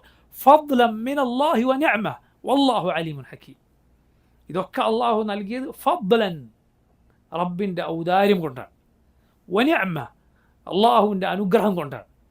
നിങ്ങളുടെ സാമർഥ്യമോ നിങ്ങളുടെ അവകാശമോ ആയിരുന്നില്ല, അള്ളാഹുവിൻ്റെ ഫദ്ലാണ്, അവൻ്റെ ഔദാര്യമാണ്. റബ്ബാണ് അവനെ സുജൂദ് ചെയ്യുന്നവരിൽ നിന്നെ ഉൾപ്പെടുത്തിയത്. അവൻ ഉദ്ദേശിച്ചിരുന്നുവെങ്കിൽ ഒരു കുരിശിനു മുന്നിൽ മുട്ടുകുത്തി നിൽക്കുന്നവനാക്കി നിന്നെ മാറ്റാൻ അവന് യാതൊരു പ്രയാസവുമില്ല. ഒരു വിഗ്രഹത്തിന് മുന്നിലോ ഒരു ഖബറിന് മുന്നിലോ കൈകൂപ്പി അല്ലെങ്കിൽ അതിനു നേരെ കൈകൾ ഉയർത്തി പ്രാർത്ഥിക്കുന്നവനാക്കി നിന്നെ മാറ്റാൻ അള്ളാഹു ഉദ്ദേശിച്ചാൽ അവനെന്ത് പ്രയാസം. പടപ്പുകളെ, ലോകത്ത് കാണുന്ന കോടാനുകൂടി മനുഷ്യരെ നീ കാണുന്നില്ലേ? നിനക്കുള്ള ഹൃദയം തന്നെ അവർക്കുമുണ്ട്, നിനക്കുള്ള കണ്ണും കാതും കൽബും അവർക്കുമുണ്ട്. പക്ഷേ ഹിദായത്ത് അള്ളാഹുവിൻ്റെ പക്കലാണ്. ഫദ്ലൻ മിനല്ലാഹ് വ നിഅമ, അള്ളാഹുവിൻ്റെ ഔദാര്യവും അവൻ്റെ അനുഗ്രഹവുമാണ്. വല്ലാഹു അലീമുൻ ഹക്കീം, അള്ളാഹു അലീമാണ്, അവനറിയാം, ഹക്കീമാണ്, ഹിക്മത്തുള്ളവനാണ്. ആർക്കാണ് ഇത് നൽകേണ്ടത്, എവിടെയാണ് ഇത് യോജിക്കുന്നത് റബ്ബിനറിയാം. നീ ഒരു അമൂല്യമായ മുത്ത് കൊണ്ടുപോയി വിസർജ്യങ്ങളിൽ, നജസുകൾ കൊണ്ടുപോയി കളയുകയില്ലല്ലോ. അത് ഹിക്മത്താണ്, ബുദ്ധിയാണ്. മുത്തും പവിഴവും വിലയേറിയ രത്നങ്ങളും വെക്കേണ്ട സ്ഥലമുണ്ട്, മാലിന്യങ്ങൾക്ക് അതിൻ്റെ സ്ഥലമുണ്ട്. അള്ളാഹു റബ്ബുൽ ആലമീൻ ഈ അമൂല്യമായ രത്നങ്ങളെക്കാൾ വിലയേറിയ ഹിദായത്ത് അത് വൃത്തികെട്ടിടങ്ങളിൽ, വൃത്തികെട്ട ഹൃദയങ്ങളിൽ അള്ളാഹു കൊണ്ടുവെക്കുകയില്ല. അതുകൊണ്ട് അള്ളാഹു ഹിദായത്ത് തന്നിട്ടുണ്ടോ അതിൽ ശുക്ർ കാണിക്കുക. ഷെയ്ഖുൽ ഇസ്ലാം റഹിമഹുല്ലാഹ് ഈ ബുദ്ധിയോടെ അറിവോടെ നിലകൊള്ളുന്നതോടൊപ്പം അദ്ദേഹത്തിന് റബ്ബ് സുബ്ഹാനഹു വ തആല ഈ ദീനിൻ്റെ യഥാർത്ഥ പാതയിൽ നിലകൊള്ളാൻ തൗഫീഖ് ചെയ്യും എന്നു മാത്രമല്ല, ഈ ദീനിനു വേണ്ടി തൻ്റെ അറിവ് കൊണ്ട്, തൂലിക കൊണ്ട് പോരാടാൻ, തൻ്റെ അറിവ് കൊണ്ട് പോരാടാൻ അദ്ദേഹത്തിന് അള്ളാഹു തൗഫീഖ് ഏകി. അദ്ദേഹം ഇസ്ലാമിൻ്റെ ശത്രുക്കൾക്കെതിരിൽ സായുധമായി മുസ്ലിം സൈന്യത്തോടൊപ്പം പോരാടിയ ചരിത്രമുള്ള പണ്ഡിതനാണ് ഷെയ്ഖുൽ ഇസ്ലാം. ഇൻഷാ അല്ലാഹ് അതിലേക്ക് ഞാൻ വരാം. അതോടൊപ്പം കുഫറിൻ്റെ, ബിദ്അത്തിൻ്റെ കക്ഷികൾക്കെതിരിൽ തൻ്റെ അറിവ് കൊണ്ട് പോരാടിയ മഹാനായ പണ്ഡിതനാണ്. ഷെയ്ഖുൽ ഇസ്ലാമിൻ്റെ കിതാബുകളിൽ ബഹുഭൂരിപക്ഷവും ഒരു വിഷയത്തിലാണ്, അഖീദയിലാണ്, ഇസ്ലാമിക വിശ്വാസത്തിലാണ്. അള്ളാഹുവിൻ്റെ മാർഗത്തിൽ ഞാൻ നേരത്തെ സൂചിപ്പിച്ചതുപോലെ അദ്ദേഹം പോരാടി. തർത്താരികൾ മുസ്ലിം സമൂഹത്തെ ആക്രമിച്ച കാലത്തായിരുന്നു അദ്ദേഹം ജീവിച്ചിരുന്നത്. അതുകൊണ്ട് തന്നെ പലതവണ അദ്ദേഹം മുസ്ലിമീങ്ങളുടെ കൂടെ അവർക്കെതിരെയുള്ള യുദ്ധങ്ങളിൽ പങ്കെടുത്തു എന്നാണ്. അതുപോലെ ഇസ്ലാമിക ഭരണാധികാരികളെ പോയി കണ്ട്, മസറിലും മറ്റും ആ കാലത്തുണ്ടായിരുന്ന ഭരണാധികാരികളെ പോയി കണ്ട് മുസ്ലിമീങ്ങളെ സംരക്ഷിക്കേണ്ടതിൻ്റെയും ഈ കക്ഷികളോട് പോരാടേണ്ടതിൻ്റെയും ആവശ്യകത അവരെ ബോധ്യപ്പെടുത്തി. അവർ അള്ളാഹുവിൻ്റെ മാർഗത്തിലുള്ള യുദ്ധത്തിന് പ്രോത്സാഹിപ്പിച്ചു. അതിൻ്റെ ഫദ്ല് പറഞ്ഞ ആയത്തുകൾ അദ്ദേഹം മുസ്ലിം സൈന്യങ്ങൾക്കിടയിൽ പോയി ഓതിക്കൊടുത്തു. അങ്ങനെ മുസ്ലിമീങ്ങൾക്ക് അള്ളാഹു ഈ അതിശക്തരായ താർത്താരികൾക്കെതിരിൽ ഇബ്നു തൈമിയ്യ ജീവിക്കുന്ന കാലത്ത് വിജയം വരെ നൽകിയിട്ടുണ്ട്. അള്ളാഹു റബ്ബുൽ ആലമീൻ വിജയം നൽകിയിട്ടുണ്ട്. ഇങ്ങനെ നോക്കൂ, ഈ രൂപത്തിൽ അത്ഭുതകരമായ ജീവിതം നയിച്ച പണ്ഡിതനാണ് അദ്ദേഹം. നോക്കൂ, അള്ളാഹു ബറക്കത്ത് നൽകിയ ഒരു ഉമറിൻ്റെ ആയുസിൻ്റെ ഉടമയായിരുന്നു ഷെയ്ഖുൽ ഇസ്ലാം റഹിമഹുല്ലാ. എന്നാൽ നോക്കൂ, അദ്ദേഹത്തിൻ്റെ ജീവിതം അത് ചുവന്ന പരവതാനി വിരിച്ചതോ പൂക്കൾ വിരിച്ചതോ ആയിരുന്നില്ല. അള്ളാഹുവിൻ്റെ മാർഗത്തിൽ റബ്ബിൻ്റെ യഥാർത്ഥ വഴിയിൽ ഉറച്ചു നിൽക്കാൻ ഒരാൾ തീരുമാനിച്ചാൽ അവൻ പരീക്ഷിക്കപ്പെടും. റസൂലുള്ളാഹി സ്വല്ലല്ലാഹു അലൈഹി വസല്ലം ആരെയാണ് അള്ളാഹു ഏറ്റവും കഠിനമായി പരീക്ഷിക്കുക എന്ന് ചോദിച്ചപ്പോൾ പറഞ്ഞത് എന്താണ്? അശദ്ദുന്നാസി ബലാഅനിൽ അംബിയാ സുമ്മൽ അംസൽ ഫൽ അംസൽ. അള്ളാഹുവിൻ്റെ മാർഗത്തിൽ കഠിനമായി പരീക്ഷിക്കപ്പെടുക അള്ളാഹുവിൻ്റെ നബിമാരാണ്. ഏറ്റവും കഠിനമായ പരീക്ഷണം നേരിടുക അള്ളാഹുവിൻ്റെ നബിമാരാണ്. സുമ്മൽ അംസൽ ഫൽ അംസൽ. പിന്നെ അവരെ പോലെയുള്ളവർ. അള്ളാഹുവിൻ്റെ നബിമാർക്ക് എതിരാളികൾ ഉണ്ടായിട്ടുണ്ട്. ആ നബിമാരുടെ അനുയായികൾക്കും ഷെയ്ഖുൽ ഇസ്ലാം റഹിമഹുല്ലാ ഇസ്ലാമിൻ്റെ യഥാർത്ഥ അഖീദയിലേക്ക് ക്ഷണിച്ചപ്പോൾ ആ യഥാർത്ഥ വിശ്വാസത്തിലല്ലാതിരുന്ന ആളുകൾ, ആ തെറ്റായ വിശ്വാസങ്ങൾക്ക് നേതൃത്വം കൊടുത്ത ആളുകൾ ഇബ്നു തൈമിയ്യയുടെ എതിരാളികളായി മാറി. ഷെയ്ഖുൽ ഇസ്ലാമിൻ്റെ എതിരിൽ അവർ ഉള്ളതും ഇല്ലാത്തതും പറഞ്ഞു പരത്തി. ഇബ്നു തൈമിയ്യയെക്കുറിച്ച് പറഞ്ഞു, അവർ നബി സല്ലല്ലാഹു അലൈഹി വസല്ലമയുടെ ഖബർ സിയാറത്ത് ചെയ്യാൻ പാടില്ല എന്ന് പറയുന്ന ആളാണ്. ഷെയ്ഖുൽ ഇസ്ലാമിനെ കുറിച്ച് പറഞ്ഞു വരുത്തി ഇബ്നു തൈമിയ്യ അള്ളാഹുവിൻ്റെ റസൂൽ സല്ലല്ലാഹു അലൈഹി വസല്ലമയുടെ ഖബർ സിയാറത്ത് ചെയ്യുന്നതിൽ പുണ്യമില്ല എന്ന് പറയുന്ന ആളാണ്. അതുപോലെ അള്ളാഹുവിൻ്റെ പടപ്പുകളോട് സാദൃശ്യപ്പെടുത്തുന്ന ആളാണ് എന്നിങ്ങനെയൊക്കെയുള്ള കളവുകൾ പറഞ്ഞു പരത്തി. എന്ന് മാത്രമല്ല, ഭരണാധികാരികൾക്ക് ഈ ഫിത്ന അവർ എത്തിച്ചു കൊടുത്തു. അതുകൊണ്ട് തന്നെ ഭരണാധികാരികൾ, ആ കാലത്തെ സുൽത്താൻമാർ പലപ്പോഴും ഇബ്നു തൈമിയ്യയെക്കുറിച്ച് തെറ്റിദ്ധരിക്കപ്പെട്ടു. അത് കാരണത്താൽ അദ്ദേഹത്തിൻ്റെ ഈ ജീവിതത്തിൽ 7 തവണ ജയിലിൽ അടക്കപ്പെട്ടു. 7 തവണ ജയിൽവാസം അനുഭവിക്കേണ്ടി വന്നു ഇബ്നു തൈമിയ്യ റഹിമഹുല്ലാ. ഈ പലതവണയായുള്ള ജയിൽവാസം എടുത്തു നോക്കിയാൽ ഏതാണ്ട് 5 വർഷക്കാലം വരുമെന്നാണ്. പലതവണയായി അദ്ദേഹം ജയിലിൽ അടക്കപ്പെട്ട കാലം എടുത്തു നോക്കിയാൽ 5 വർഷം വരും. എന്നാൽ ജയിലറ ഇബ്നു തൈമിയ്യയെ സംബന്ധിച്ചിടത്തോളം റബ്ബുമായി ഒറ്റക്കാവാൻ, അതുപോലെ ഇൽമിൽ മുഴുകാനുള്ള അവസരമായിട്ടാണ് അദ്ദേഹം എടുത്തത്. അദ്ദേഹം അവിടെ പഠിപ്പിക്കുകയും എഴുതുകയും ധാരാളം ഗ്രന്ഥങ്ങൾ പൂർത്തീകരിക്കുകയും ചെയ്തു. എവിടെ വെച്ച്? ജയിലിൽ വെച്ച്. അദ്ദേഹം പറയുമായിരുന്നു, എൻ്റെ എതിരാളികൾക്ക് എന്നെ എന്ത് ചെയ്യാൻ സാധിക്കും?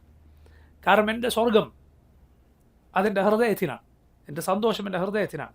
ആ സ്വർഗം എന്ന് പറഞ്ഞാൽ അള്ളാഹുവിനെ അനുസരിക്കുന്നത് കൊണ്ടൊരു മുഅ്മിനിന് ഈ ലോകത്ത് ലഭിക്കുന്ന സന്തോഷമാണ്. ആ ദുനിയാവിലെ സ്വർഗത്തിൽ പ്രവേശിക്കാത്തവൻ പരലോകത്തെ സ്വർഗത്തിൽ പ്രവേശിക്കുകയില്ല എന്നാണ്. അള്ളാഹുവിനെ കുറിച്ചുള്ള അറിവ് കൊണ്ട്, റബ്ബിലുള്ള പ്രതീക്ഷ കൊണ്ട്, അവനോടുള്ള സ്നേഹവും അവനിലുള്ള പ്രതീക്ഷയും അവനെക്കുറിച്ചുള്ള ഭയവും കൊണ്ട്, അവനെ സ്മരിക്കുന്നതിലൂടെ റബ്ബുമായി ലഭിക്കുന്ന അടുപ്പം കൊണ്ട് ഒരു മുഅ്മിൻ ഈ ലോകത്ത് തന്നെ സ്വർഗത്തിലാണ്. ഇന്നൽ അബ്റാറ ലഫീ നഈം വഇന്നൽ ഫുജ്ജാറ ലഫീ ജഹീം. ഇബ്നുൽ ഖയ്യിം റഹിമഹുല്ലാഹ് അദ്ദേഹം പറഞ്ഞു, പുണ്യവാന്മാർ നഈമിലാണ്, സുഖാഡംബരങ്ങളിലാണ്, സുഖാനുഭൂതിയിലാണ്. എവിടെ? ഫിദ്ദുന്യ വഫിൽ ബർസഖ് വഫിൽ ആഖിറ. ഈ ലോകത്തും ഖബറിലും അതുപോലെ മഹ്ശർ പരലോകത്തും അവർ യഥാർത്ഥത്തിൽ നഈമിലാണ്. അള്ളാഹു തയ്യിബത്തായ ജീവിതം അവർക്ക് നൽകും. വഇന്നൽ ഫുജ്ജാറ ലഫി ജഹീം. വൃത്തികേടിൻ്റെ ആളുകൾ ജഹീമിലാണ്, അവർ നരകത്തിൻ്റെ തീച്ചൂളയിലാണ്, നരകിക്കുകയാണ് അവർ ഈ ലോകത്ത്. യഥാർത്ഥത്തിൽ അള്ളാഹുവിൽ വിശ്വാസമില്ലാത്തവന്, തൗഹീദില്ലാത്തവന് അവനെന്ത് സുഖമാണ് യഥാർത്ഥത്തിൽ ഈ ലോകത്തുള്ള? നിങ്ങളൊന്ന് ചിന്തിച്ച് നോക്കൂ. തൻ്റെ പ്രയാസങ്ങളിൽ കരഞ്ഞു തേടാൻ, കൈകൾ ഉയർത്താൻ, ആവലാതി പറയാൻ, സുജൂദിൽ കിടന്ന് കണ്ണുനീർ വാർക്കാൻ റബ്ബിൽ വിശ്വാസമില്ലാത്തവന് അവൻ്റെ ജീവിതം എന്ത് ജീവിതമാണ്? അതെന്ത് ജീവിതമാണ്? ചിന്തിച്ചു നോക്കൂ. അള്ളാഹുൽ വിശ്വാസമില്ലാത്തവരുടെ ജീവിതം, അള്ളാഹുൽ പങ്കുചേർത്തവൻ്റെ ജീവിതം, ആരോട് തൻ്റെ ആവലാതി പറയണമെന്നറിയാതെ, ആരെ തൃപ്തിപ്പെടുത്തണമെന്നറിയാതെ, ആരുടെ കോപവും കുരുത്തക്കേടുമൊക്കെയാണ് എനിക്ക് ബാധിക്കുക എന്ന വെപ്രാളത്തിൽ ജീവിക്കുന്ന ഒരുവൻ്റെ ജീവിതം എന്ത് സമാധാനമാണ് അതിലുള്ളത്? അള്ളാഹുവിൻ്റെ ദിക്റിൽ അതിലാണ് സമാധാനമുള്ളത്. അലാ ബിദിക്രില്ലാഹ് തത്മഇന്നുൽ ഖുലൂബ്, അലാ ബിദിക്രില്ലാഹി തത്മഇന്നുൽ ഖുലൂബ്, തത്മഇന്നുൽ ഖുലൂബ് ബിദിക്രില്ലാഹ് എന്ന് പറഞ്ഞതുപോലെയല്ല, അലാ ബിദിക്രില്ലാഹി തത്മഇന്നുൽ ഖുലൂബ് എന്ന് പറഞ്ഞാൽ അള്ളാഹുവിൻ്റെ ദിക്ർ ഒന്നുകൊണ്ട് മാത്രമാണ്. നീ അള്ളാഹുവിനെ യഥാവിധി സ്മരിക്കുന്നതിലൂടെ മാത്രമാണ് ഹൃദയത്തിന് ശാന്തി ലഭിക്കുന്നത്. റസൂലുള്ളാഹി സ്വല്ലല്ലാഹു അലൈഹി വസല്ലം പറഞ്ഞില്ലേ, മസലുല്ലദീ യദ്കുറു റബ്ബഹ് വല്ലദീ ലാ യദ്കുറു റബ്ബഹ് കമസലിൽ ഹയ്യി വൽ മയ്യിത്ത്. അള്ളാഹുവിനെ സ്മരിക്കുന്നവൻ്റെയും അള്ളാഹുവിനെ സ്മരിക്കാത്തവൻ്റെയും ഉദാഹരണം ജീവിച്ചിരിക്കുന്നവനെയും മരിച്ചവനെയും പോലെയാണ്. ജീവിച്ചിരിക്കുന്നവനെയും മരിച്ചവനെയും പോലെയാണ്. നോക്കൂ, അള്ളാഹുവിൻ്റെ നബിമാരെ പോലെ അഷ്റഹുന്നാസി സദ്റൻ, ജനങ്ങളിൽ ഏറ്റവും വിശാലമായ നെഞ്ചകമുള്ളവർ മറ്റാരുണ്ട്? മുഹമ്മദ് സല്ലല്ലാഹു അലൈഹി വസല്ലമയെ കുറിച്ച് അള്ളാഹു പറഞ്ഞ എന്താണ്? അള്ളാഹു അനുഗ്രഹമായി എണ്ണി പറഞ്ഞ എന്താണ്? അലം നശ്റഹ് ലക സദ്റക്, അങ്ങയുടെ നെഞ്ചിന് നാം വിശാലത നൽകിയില്ലേ? ഇമാം ഇബ്നുൽ ഖയ്യിം സാദുൽ മആദ് എന്ന അദ്ദേഹത്തിൻ്റെ വിശ്വപ്രസിദ്ധമായ ഗ്രന്ഥത്തിൽ പറയുകയുണ്ടായി, നിനക്ക് ഏറ്റവും ഹൃദയ വിശാലത ലഭിക്കണോ, മുഹമ്മദ് സല്ലല്ലാഹു അലൈഹി വസല്ലമയുടെ സുന്നത്തിന് ഏറ്റവും അറിയുകയും നബി ഏറ്റവും പിൻപറ്റുകയും ചെയ്യുക. എങ്കിലാണ് നിനക്ക് അള്ളാഹുവിൻ്റെ റസൂൽ സല്ലല്ലാഹു അലൈഹി വസല്ലമക്ക് അള്ളാഹു നൽകിയ ഹൃദയ വിശാലതയുടെ നസീബ്, അതിൻ്റെ ഓഹരി നിനക്ക് ലഭിക്കുക അപ്പോഴാണ്. അതുകൊണ്ട് നോക്കൂ, ഈ പ്രയാസങ്ങൾ അള്ളാഹുവിൽ വിശ്വസിക്കുന്ന, അവനിൽ പ്രതീക്ഷ അർപ്പിക്കുന്ന, അവനെ ഭയപ്പെടുന്ന, അവൻ്റെ സ്വർഗം പ്രതീക്ഷിക്കുന്ന ആളുകൾക്ക് അത് എളുപ്പമായി മാറും. മൂസ അലൈഹിസ്സലാമിൻ്റെ കാലത്ത് അള്ളാഹുവിൽ വിശ്വസിച്ചതിൻ്റെ പേരിൽ കുരിശിലേറ്റുമെന്ന് ഭീഷണി നേരിട്ട് അങ്ങനെ അനുഭവിക്കേണ്ടി വന്ന സാഹിറുകൾ, മുഅ്മിനീങ്ങളായവർ ഫിറഔന്റെ ഭീഷണി കേട്ടപ്പോൾ പറഞ്ഞത് ലാ ദൈർ ഇന്നാ ഇലാ റബ്ബിനാ മുൻഖലിബൂൻ, ഒരു കുഴപ്പവുമില്ല, നമ്മുടെ റബ്ബിലേക്ക് പോകേണ്ടവരാണ്. സുബ്ഹാനല്ലാഹ്, വാക്ക് പറയാൻ അവരെ പ്രാപ്തരാക്കിയത് എന്താണ്? അള്ളാഹുവിലുള്ള ഈമാനും അവനുള്ള പ്രതീക്ഷയും അവനെക്കുറിച്ചുള്ള ഭയവും അവനെക്കൊണ്ടുള്ള ഉൻസുമാണ്. അഥവാ അവനെക്കൊണ്ടുള്ള കൂട്ട്. അവനിൽ നകന്നവനാണ് യഥാർത്ഥത്തിൽ വഹ്ശത്തിൽ, ഒറ്റപ്പെടലിൽ, ഏകാന്തതയിൽ അകപ്പെട്ടവൻ ആരാണ്? റബ്ബിൽ നകന്നവനാണ്. റബ്ബിലേക്ക് നീ അടുത്ത നീ ഒരിക്കലും ഒറ്റപ്പെടുകയില്ല, ഒരിക്കലും നീ ഒറ്റപ്പെട്ടവനാകില്ല. നിൻ്റെ കൂടെ റബ്ബുണ്ട്. അള്ളാഹു നിൻ്റെ കൂടെയുണ്ട് എങ്കിൽ നിനക്ക് എന്താണ് നഷ്ടപ്പെടുക? അള്ളാഹു നിൻ്റെ കൂടെയില്ല എങ്കിൽ എന്താണ് നിനക്കിനി കിട്ടാൻ പോകുന്നത്? എന്താണ് പിന്നെ നിൻ്റെ കൂടെ ഉള്ളത്? ഒന്നുമില്ല.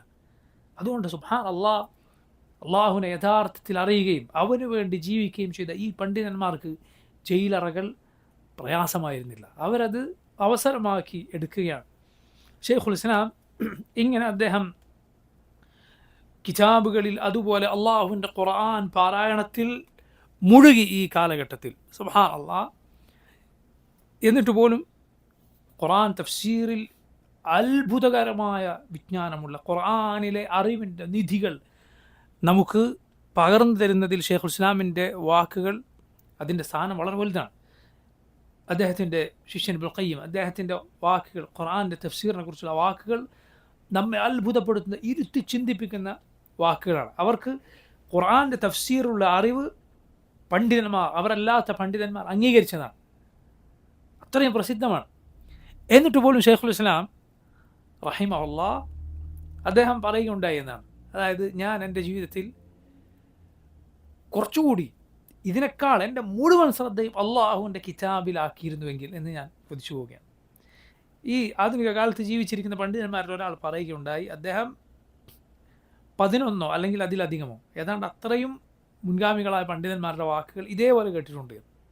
എന്ത് അവരവസാന കാലത്ത് പറയണത്, ഞാൻ കുറച്ചുകൂടി എൻ്റെ എല്ലാ പഠനവും എൻ്റെ എല്ലാ ശ്രമവും ഏത് വിഷയത്തിലാക്കിയിരുന്നെങ്കിൽ ഖുർആനിലാക്കിയിരുന്നെങ്കിൽ, അതിൻ്റെ തഫ്സീറിൽ, അത് നൽകുന്ന അറിവിൻ്റെ നിധികളിലാക്കിയിരുന്നെങ്കിൽ എന്ന് പറഞ്ഞു. എന്താണ് അത്ഭുതമാണ് അള്ളാഹുവിൻ്റെ കിതാബ്. കാരണം അള്ളാഹുവിൻ്റെ കിതാബിലെ വിജ്ഞാനമാണ് ഇതെല്ലാം.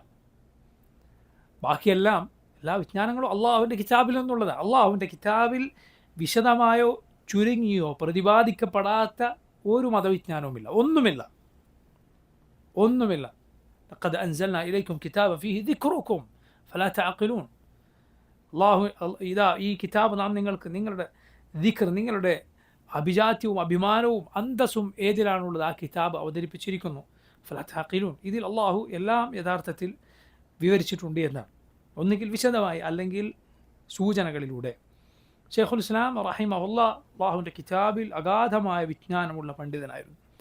അദ്ദേഹം അവസാന തവണ ജയിലിലടക്കപ്പെട്ടപ്പോൾ ആ ജയിൽവാസം അദ്ദേഹത്തിനൊരല്പം കഠിനമായിരുന്നു. എന്തുകൊണ്ടാണ്? അവസാനത്തെ തവണ അവർ അദ്ദേഹത്തിന് കിതാബുകളോ എഴുതാനുള്ള സംവിധാനങ്ങളോ ഒന്നും നൽകാതെ മുടക്കുകയുണ്ടായി. അതും കൂടി തടസ്സപ്പെടുത്തി. ഷെയ്ഖുൽ ഇസ്ലാം റഹിമഹുല്ലാഹ് അതോടെ എന്ത് ചെയ്തു? പരിപൂർണമായും ഖുർആനിലേക്ക് തിരിഞ്ഞു. ഖുർആൻ ഓതിക്കൊണ്ടിരിക്കുക, പൂർത്തീകരിച്ചുകൊണ്ടിരിക്കുക, വീണ്ടും ഓതുക, പൂർത്തീകരിക്കുക, ഖത്മു ചെയ്യുക. അങ്ങനെ ജയിലിലാണ്, ദമസ്കസിലെ ജയിലിലാണ് ഹിജറ 728 8-ാം നൂറ്റാണ്ടിൽ അതിൻ്റെ ആദ്യത്തെ കാൽഭാഗത്തിൽ ഹിജറ 728 ഷെയ്ഖുൽ ഇസ്ലാം റഹിമഹുല്ലാഹ് ദിമഷ്കിലെ ജയിലിൽ വെച്ചാണ് മരണപ്പെടുന്നത്. അദ്ദേഹത്തിൻ്റെ കൂടെ ജയിലിൽ ഉണ്ടായിരുന്ന ആൾ പറയുന്നതായി രേഖപ്പെടുത്തപ്പെട്ടിട്ടുണ്ട്. അദ്ദേഹം പരിശുദ്ധ ഖുർആൻ ആവർത്തിച്ച് ഖത്മ ചെയ്തുകൊണ്ടിരുന്നു, 40 അതിലധികമോ തവണ. അങ്ങനെ ഒടുവിൽ സൂറത്തുൽ ഖമർ പാരായണം ചെയ്യുകയും അതിൻ്റെ അവസാനത്തെ ആയത്ത് ഓതുകയും ചെയ്തിട്ടാണ് ഇബ്നു തൈമിയ്യ മരണപ്പെട്ടത് എന്ന്. സൂറത്തുൽ ഖമറിലെ അവസാന ആയത്തുകൾ, ഇന്നൽ മുത്തഖീന ഫീ ജന്നാത്തിൻ വനഹർ ഫീ മഖ്അദി സിദ്ഖിൻ ഇൻദ മലീകിൻ മുഖ്തദിർ. ഇന്നൽ മുത്തഖീന ഫീ ജന്നാത്തിൻ വനഹർ, അള്ളാഹുവിനെ സൂക്ഷിച്ച് ജീവിച്ച, തഖ്വയോടെ ജീവിച്ച ആളുകൾ, ഫീ ജന്നാത്തിൻ വനഹർ, അവർ സ്വർഗീയ അരുവികളിലും സ്വർഗത്തോപ്പുകളിലുമാണ്. ഫി ജന്നാത്തി വനഹർ ഫി മഖ്അദി സിദ്ഖിൻ, സിദ്ഖിൻ്റെ മഖ്അദിൽ, സത്യസന്ധതയുടെ ഇരിപ്പിടത്തിൽ, ഇൻദ മലീകിൻ മുഖ്തദിർ, അള്ളാഹുവിൻ്റെ അരികിൽ, മലീക്കും മുഖ്തദിറുമായ അള്ളാഹുവിൻ്റെ അരികിൽ, മലീഖ് അഥവാ രാജാതിരാജനായ, മുഖ്തദിർ എല്ലാത്തിനും കഴിവുള്ളവനായ അള്ളാഹുവിൻ്റെ റബ്ബിൻ്റെ അരികിൽ ഏറ്റവും ഉന്നതമായ സ്ഥാനത്താണവർ മുത്തഖീങ്ങൾ. ഈ ആയത്ത് ഓതിയിട്ടാണ് ഷെയ്ഖുൽ ഇസ്ലാം പാരായണം ചെയ്ത് മരണപ്പെട്ടത് എന്നാണ്. അള്ളാഹു റബ്ബുൽ ആലമീൻ ആ ആയത്തിൽ പറഞ്ഞ സ്ഥാനം ഇബ്നു തൈമിയ്യ റഹിമഹുല്ലാഹ് നൽകി എന്ന് നമ്മൾ പ്രതീക്ഷിക്കുന്നു. അള്ളാഹു റബ്ബുൽ ആലമീൻ ഈ വിജ്ഞാനീയങ്ങൾ മുസ്ലിം ഉമ്മത്തിന് പകർന്ന് നൽകി അദ്ദേഹത്തെ സ്വർഗത്തിൽ ഉന്നതമായ സ്ഥാനങ്ങൾ നൽകി അനുഗ്രഹിക്കുമാറാകട്ടെ. അള്ളാഹു ആ മഹാനായ പണ്ഡിതനെയും നമ്മെയും നമ്മുടെ എല്ലാം നേതാവായ മുഹമ്മദ് സല്ലല്ലാഹു അലൈഹി വസല്ലമയുടെ കൂടെ, സിദ്ദീഖുകളുടെ, ശുഹദാക്കളുടെ കൂടെ സ്വർഗത്തിൽ ഒരുമിച്ച് ചേർക്കുമാറാകട്ടെ. ഷെയ്ഖുൽ ഇസ്ലാമിൻ്റെ ജനാസയിൽ ആ കാലത്ത് നോക്കണം, വാർത്താവിനിമയ സംവിധാനങ്ങളോ ഇന്നത്തെ അതിവേഗം മെസ്സേജുകൾ അയക്കാനും കൈമാറാനുമുള്ള സംവിധാനങ്ങളോ ഇല്ലാത്ത കാലത്ത് അദ്ദേഹത്തിൻ്റെ ജനാസയിൽ 2 ലക്ഷം ആളുകൾ പങ്കെടുത്തു എന്നാണ്. ഒരാളും ആ ജനാസയിൽ നിന്ന് മാറി നിന്നില്ല എന്നാണ്. സകല മുസ്ലിമീങ്ങൾ ഒന്നാകെ അദ്ദേഹത്തിൻ്റെ ജനാസയിൽ പങ്കെടുക്കാൻ വന്നു എന്നാണ്. 2-3 പേരൊഴിച്ച് എല്ലാവരും വന്നു എന്നാണ്. എന്ന് പറഞ്ഞാൽ അതേക്കുറിച്ച് പറയപ്പെടുന്നത് ഷെയ്ഖുൽ ഇസ്ലാമിനെ വല്ലാതെ ഉപദ്രവിച്ച ആളുകളായിരുന്നു. അതിൽ പോയാൽ ജനങ്ങളുടെ ഭാഗത്തു നിന്ന് എന്തെങ്കിലും ഉപദ്രവം അവർ പേടിച്ചു എന്നാണ്. ഇത്രയും ജനങ്ങൾ നോക്കൂ നിങ്ങൾ, ഇങ്ങനെ ജീവിതകാലത്ത് ജയിലിലകപ്പെട്ട ഭരണാധികാരികളുടെ അരികിൽ വലിയ സ്ഥാനമില്ലാതിരുന്ന ആളുകൾ, ഈ പണ്ഡിതന് മുസ്ലിം ഉമ്മത്തിൻ്റെ മനസ്സിൽ എത്ര വലിയ സ്ഥാനമുണ്ടായിരുന്നു എന്നതിനുള്ള തെളിവാണത്. ഈ കണ്ട വാർത്താവിനിമയ സംവിധാനങ്ങളും ഒന്നുമില്ലാത്ത അത്രയും ആളുകൾ ഷെയ്ഖുൽ ഇസ്ലാമിൻ്റെ ജനാസയിൽ പങ്കെടുത്തു എന്നത്. റഹിമഹുല്ലാഹു റഹ്മത്തൻ വാസിഅ. നോക്കൂ, അദ്ദേഹത്തിൻ്റെ കിതാബുകളും അദ്ദേഹത്തിൻ്റെ ശിഷ്യന്മാരും അവരുടെ കിതാബുകളും ഷെയ്ഖുൽ ഇസ്ലാം എന്തായിരുന്നു എന്നതറിയിച്ചുകൊണ്ട് ആ അറിവിൻ്റെ ബറക്കത്തായി ഇന്നും നിലനിൽക്കുന്നു. ഈ ഇത്രയും നൂറ്റാണ്ടുകൾ, 7 നൂറ്റാണ്ടുകൾ കഴിഞ്ഞിട്ടും ഇന്നും നിലനിൽക്കുന്നു. അദ്ദേഹത്തിൻ്റെ കിതാബുകൾ ഏതാണ്ട് 1000 കിതാബുകൾ വരുമെന്നാണ്. 1000 ഗ്രന്ഥങ്ങൾ. സുബ്ഹാനല്ലാഹ്. ഇതിൽ പലതും ഇന്ന് ലഭ്യമല്ല. പിന്നെ എങ്ങനെയാണ് അങ്ങനെയുള്ള കിതാബുകൾ അത്രയും കിതാബുകൾ ഉണ്ട് എന്നറിഞ്ഞത്? കാരണം പല കിതാബുകൾ ലഭ്യമായ പല കിതാബുകളും ഷെയ്ഖുൽ ഇസ്ലാമിൻ്റെ ഇന്ന കിതാബിൽ എന്ന് പരാമർശമുണ്ട്. ഇബ്നു തൈമിയ്യയുടെ തന്നെ പല കിതാബുകളിലും അദ്ദേഹത്തിൻ്റെ വേറെ കിതാബുകളെ കുറിച്ച് പരാമർശമുണ്ട്, ശിഷ്യന്മാരുടെയും. അതുപോലെ പിൽക്കാലത്ത് അഥവാ ഇബ്നു തൈമിയ്യയുടെ അത്രയും കാലം അല്ല, അതിനിടയിലുള്ള കാലത്തെ കിതാബുകൾ, അദ്ദേഹത്തിൻ്റെ പല കിതാബുകളെക്കുറിച്ച് പരാമർശമുണ്ട്. പക്ഷെ ഇന്നത് ലഭ്യമല്ല. ധാരാളം കിതാബുകൾ നഷ്ടപ്പെട്ടു പോയിട്ടുണ്ട് ഷെയ്ഖുൽ ഇസ്ലാമിൻ്റെ. അങ്ങനെ പലതവണ പല പണ്ഡിതന്മാർക്കും അത് സംഭവിച്ചിട്ടുള്ളതാണ്. ചിലപ്പോൾ കുറേ കാലം കഴിഞ്ഞ് ഇടക്കാലത്ത് കാണാതെ ചിലപ്പോൾ ചില കയ്യെഴുത്തു പ്രതികളും മറ്റും കണ്ടെടുക്കാറും എന്നിട്ടത് പ്രസിദ്ധീകരിക്കപ്പെടാറും ഒക്കെ ഉണ്ട്. നമ്മൾ മനസ്സിലാക്കേണ്ട പ്രധാനപ്പെട്ട ഒരു കാര്യമാണ്, ഇസ്ലാമിൽ പണ്ഡിതന്മാരുടെ, അറിയപ്പെട്ട പണ്ഡിതന്മാരുടെ കിതാബുകളാകട്ടെ, അത് പ്രസിദ്ധീകരിക്കുന്നതിനും പ്രചരിപ്പിക്കുന്നതിനു പോലും മുസ്ലിമീങ്ങൾ സ്വീകരിച്ചു വരുന്ന വൈജ്ഞാനിക ലോകത്ത് അനുവർത്തിച്ചു വരുന്ന ചില രീതികളും മര്യാദകളുമുണ്ട്. തോന്നിയതുപോലെ എന്ത് ചെയ്യില്ല, ഒരു പണ്ഡിതൻ്റെ കിതാബ് അടിച്ച് പ്രചരിപ്പിക്കുകയില്ല. പിന്നെയോ അത് സ്ഥാപിക്കപ്പെടണം, അദ്ദേഹത്തിൻ്റെ തന്നെ ആണ് എന്ന്. അത് സ്ഥാപിക്കാൻ പല രീതികളുണ്ട്. ഒന്ന്, അദ്ദേഹത്തിൻ്റെ തന്നെ വേറെ കിതാബുകൾ അതേക്കുറിച്ച് പരാമർശമുണ്ടാവുക, അതൊരു രീതിയാണ്. അല്ലെങ്കിൽ അദ്ദേഹത്തിൻ്റെ ശിഷ്യന്മാരുടെ കിതാബുകളിൽ അതേക്കുറിച്ച് പരാമർശമുണ്ടാവുക. കയ്യെഴുത്ത് പ്രതികൾ കണ്ടെടുക്കപ്പെടുക, ഒന്നുകിൽ അദ്ദേഹത്തിൻ്റേത് തന്നെ, അല്ലെങ്കിൽ അദ്ദേഹത്തിൽ നിന്ന് കാലം കൊണ്ട് ഇത്ര അകലെയല്ലാത്ത കുറേ മുമ്പുള്ള കയ്യെഴുത്ത് പ്രതികൾ. അതുകൊണ്ട് അറബിയിൽ അറിയപ്പെട്ട കിതാബുകൾ നിങ്ങൾ നോക്കിയാൽ അതിൻ്റെ ആമുഖത്തിൽ ഇതേക്കുറിച്ചൊക്കെയുള്ള പരാമർശങ്ങൾ കാണാം. കയ്യെഴുത്ത് പ്രതികളുടെ പല പേജുകളുടെയും ഫോട്ടോസ്റ്റാറ്റ് എടുത്തു കൊടുത്തത് കാണാം. ഒക്കെ നിങ്ങൾ പരിശോധിച്ച് നോക്കിയാൽ കാണാം. ഷെയ്ഖുൽ ഇസ്ലാം ഇബ്നു തൈമിയ്യയുടെ കയ്യെഴുത്ത്, അദ്ദേഹത്തിൻ്റെ എഴുത്ത്, അദ്ദേഹത്തിൻ്റെ തന്നെ എഴുത്ത് കണ്ടെടുക്കപ്പെട്ടിട്ടുണ്ട് എന്നും അത് ലഭ്യമാണ്. അദ്ദേഹത്തിൻ്റെ നേരിട്ട് അദ്ദേഹത്തിൻ്റെ കയ്യാൽ എഴുതിയ എഴുത്ത് എന്ന് പറഞ്ഞാൽ കിതാബ് മുഴുവനല്ല, ചില ഭാഗങ്ങൾ. അപ്പോൾ നോക്കൂ, ഇങ്ങനെ പല രീതികളുണ്ട് ഇസ്ലാമിൽ കിതാബുകൾ പ്രസിദ്ധീകരിക്കാൻ പോലും. ഹദീസോ അല്ലെങ്കിൽ ഖുർആനോ പ്രസിദ്ധീകരിക്കുന്നതിന് മുസ്ലിമീങ്ങൾക്കിടയിലുള്ള കർശനമായ നിയമങ്ങൾക്ക് പുറമെ ഇസ്ലാമിക പണ്ഡിതന്മാരുടെ കിതാബുകൾക്ക് പോലും ഇങ്ങനെ മുസ്ലിമീങ്ങൾ അനുവർത്തിച്ചു വരുന്ന വൈജ്ഞാനിക രീതിയുണ്ട്. ഈ ദീൻ എത്രമാത്രം വൈജ്ഞാനികമായി കെട്ടുറപ്പുള്ളതാണെന്നും തെളിവുകളുടെ പിൻബലമുള്ളതാണ് എന്ന് നിങ്ങളൊന്ന് ആലോചിച്ച് നോക്കുക. ഈ ദീൻ പോലെ വേറൊരു ദീനില്ല. മനസ്സിലായില്ലേ? പണ്ഡിതന്മാർ പറയാറുണ്ട്, അതായത് ഇൽമുൽ ജർഹ് വ തഅദീൽ, അതുപോലെ ഇൽമുൽ റിവായ, ഇൽമുൽ ഇസ്നാദ്, റസൂലുള്ളാഹി സ്വല്ലല്ലാഹു അലൈഹി വസല്ലം വരെ എത്തുന്ന സനദ്. ഇമാം ബുഖാരി പറഞ്ഞു, ഇമാം ബുഖാരിയോട് ഇന്നയാൾ പറഞ്ഞു, ഇമാം ബുഖാരിയോട് ഇന്നയാളെ പറഞ്ഞു, നബി സല്ലല്ലാഹു അലൈഹി വസല്ലം വരെ എത്തുന്ന സനദ്. ആ സനദിലെ ഓരോരുത്തരെ കുറിച്ചുമുള്ള കിതാബുകൾ. ഇത് മുഹമ്മദ് സല്ലല്ലാഹു അലൈഹി വസല്ലമയുടെ ഉമ്മത്തിലല്ലാതെ പഴയകാല ഉമ്മത്തുകളിലൊന്നും ഉണ്ടായിരുന്നില്ല എന്നാണ്. യഹൂദികൾക്കോ നസ്രാനികൾക്കോ ഇങ്ങനെ ഒരു രീതിയില്ല. അവർക്ക് അവരുടെ നബി വരെ എത്തുന്ന സനദ് അവരുടെ വക്കലില്ല. മനസ്സിലായില്ല? ആ നബിയുടെ വാക്ക് നോക്കൂ, നമുക്ക് നമ്മുടെ റസൂൽ സല്ലല്ലാഹു അലൈഹി വസല്ലമയുടെ വാക്ക്, നബി സല്ലല്ലാഹു അലൈഹി വസല്ലമയുടെ പ്രവൃത്തി, അത് നമ്മുടെ കയ്യിലുള്ളത് എങ്ങനെയാണ്? കൃത്യമായ പരമ്പരയോടെയാണ്. മനസ്സിലായില്ലേ? കൃത്യമായ ഇത് ആര് കേട്ടു, ആരിൽ നിന്ന് കേട്ടു, അദ്ദേഹം ആരിൽ നിന്ന് കേട്ടു, എന്നിട്ട് ഒരു പണ്ഡിതൻ അത് രേഖപ്പെടുത്തി, അദ്ദേഹം രേഖപ്പെടുത്തിയതാണോ ഇത്, അത് തെളിയിക്കാനും സ്ഥാപിക്കാനും വേറെയും നിയമങ്ങളും നിർദ്ദേശങ്ങളും അനുവർത്തിച്ചു വരുന്ന രീതികളുമുണ്ട്. നമ്മുടെ ദീൻ എന്ന് പറഞ്ഞാൽ അത് വരുന്നവനും പോകുന്നവനും എന്തെങ്കിലും എഴുതി ചേർത്തതോ ഐതിഹ്യങ്ങളോ കെട്ടുകഥകളോ ഒന്നുമല്ല, തെളിവിൻ്റെ ദീനാണ്. അബ്ദുല്ലാഹ് മുബാറക് റഹിമഹുല്ലാ എന്ന തബഉതാബിയങ്ങളിൽപ്പെട്ട മഹാൻ പറഞ്ഞതുപോലെ, അൽ ഇസ്നാദു മിനദ്ദീൻ വലൗലൽ ഇസ്നാദു ലഖാല മൻ ശാഅ മാ ശാഅ. ഈ ഇസ്നാദ് ദീനിൻ്റെ ഭാഗമാണ്, സനദ്. അതില്ലായിരുന്നുവെങ്കിൽ തോന്നിയവനൊക്കെ തോന്നിയത് പറഞ്ഞേനെ. വരുന്നവനും പോകുന്നവനൊക്കെ ഇങ്ങനെ പറയാം, ഇവിടെ ഇങ്ങനെ ഉണ്ടായിരുന്നു, ഇങ്ങനെ ഒരു, എന്തുകൊണ്ടാണ് നിങ്ങളിത് ഇങ്ങനെ ഒരു ആചാരം ഇവിടെ ചെയ്യുന്നത്, ഇവിടെ ഇങ്ങനെ ഒരു മഹാൻ പണ്ട് വന്നിരുന്നു, അദ്ദേഹം ഇങ്ങനെ ചെയ്തിരുന്നു, അതാണ് ഐതിഹ്യം. ഇതൊന്നും ഇസ്ലാമല്ല. ഇസ്ലാമിൽ തെളിവാണ്. ചോദിക്കും, ഇതിന് തെളിവ് എവിടെ? കിതാബിലുണ്ടോ സുന്നത്തിലുണ്ടോ? അള്ളാഹു ചോദിച്ചതുപോലെ നിങ്ങൾ തെളിവ് കൊണ്ടുവരും. ഔ അസാറത്തിൻ മിൻ ഇൽമിൻ ഇൻ കുൻതും സാദിഖീൻ. സൂറത്തുൽ അഹ്ഖാഫിൽ അള്ളാഹു പറഞ്ഞതുപോലെ ഒരു അസാറത്ത് കൊണ്ടുവരൂ, ഇൽമിൻ്റെ ഒരു അസാറത്ത് കൊണ്ടുവരൂ. ആയത്തിൻ്റെ തഫ്സീർ നമുക്ക് കാണാം, ഇതാണ് അള്ളാഹു ചോദിക്കുന്നത്. അഥവാ പരമ്പരയുള്ള ഒരു രേഖ കൊണ്ടുവരൂ നിങ്ങളുടെ ദീനിന്, ഷിർക്കിന്, കുഫറിന്.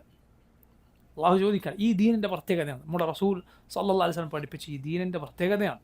അതുകൊണ്ട് മുസ്ലിമീങ്ങൾ നമ്മുടെ ദീനിനെക്കുറിച്ച് അഭിമാനമുള്ളവരും ഈ ദീൻ പഠിക്കാൻ ശ്രമിക്കേണ്ടവരുമാണ്. ഇതുപോലെ ഖണ്ഡിതമായ വേറെ ഏത് വിജ്ഞാനമുണ്ട്? ദുനിയാവിൻ്റെ വിജ്ഞാനമാകട്ടെ മറ്റേത് വിജ്ഞാനമാകട്ടെ, ഈ ദീനിൻ്റെ വിജ്ഞാനം പോലെ കെട്ടുറപ്പുള്ള മറ്റേത് വിജ്ഞാനമുണ്ട് എന്ന് നിങ്ങൾ ചിന്തിച്ചു നോക്കുക. നോക്കൂ, ഷെയ്ഖുൽ ഇസ്ലാം ഇബ്ൻ തൈമിയ്യയുടെ കിതാബുകൾ ഞാൻ പറഞ്ഞു 1000-ഓളം കിതാബുകളുണ്ട്. അത് തന്നെ അതിൻ്റെ വോള്യങ്ങൾ എടുത്തു നോക്കിയാൽ 500-ഓളം വോള്യങ്ങളുണ്ട് എന്നാണ് മനസ്സിലായി. കാരണം 1000 കിതാബ് എന്ന് പറഞ്ഞാൽ 1000 പുസ്തകങ്ങൾ എന്നല്ല, ഇതിൽ പലതും ധാരാളം വോള്യങ്ങളുണ്ടാവും. 1000 കിതാബുകൾ എന്ന് പറഞ്ഞാൽ അത് 1000 2 ചട്ടക്കുള്ളിലുള്ള പുസ്തകങ്ങൾ എന്നല്ല, ഒരു കിതാബ് ഒരുപാട് വോള്യങ്ങളുണ്ടാവും. അങ്ങനെ അദ്ദേഹത്തിൻ്റെ കിതാബുകൾ 500-ഓളം വോള്യങ്ങളുണ്ട് എന്നാണ്. നോക്കൂ, അതിൽ ചിലതിൻ്റെ പേര് മാത്രം നമുക്ക് ഒന്ന് പറഞ്ഞു പോകാം. വളരെ പ്രധാനപ്പെട്ട ചില കിതാബുകൾ, അതിലൊന്നാണ് ദർഉ തആറുദുൽ അഖ്ലി വന്നഖൽ. ദർഉ തആറുദുൽ അഖ്ലി വന്നഖൽ ധാരാളം വോള്യങ്ങളുള്ള ഒരു ഗ്രന്ഥമാണ്.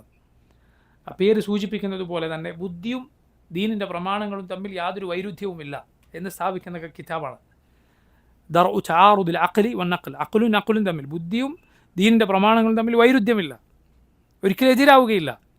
എതിരാകുമെന്നത് ചിലരുടെ തോന്നൽ മാത്രമാണ്. തകരാറ് അവരുടെ ബുദ്ധിക്കായിരിക്കും. ഖുർആനോ സുന്നത്തോ അതിനെതിരാണ് എന്നവർ പറയുകയാണ് എങ്കിൽ. മറ്റൊരു കിതാബാണ് ബയാനു തൽബീസിൽ ജഹ്മിയ.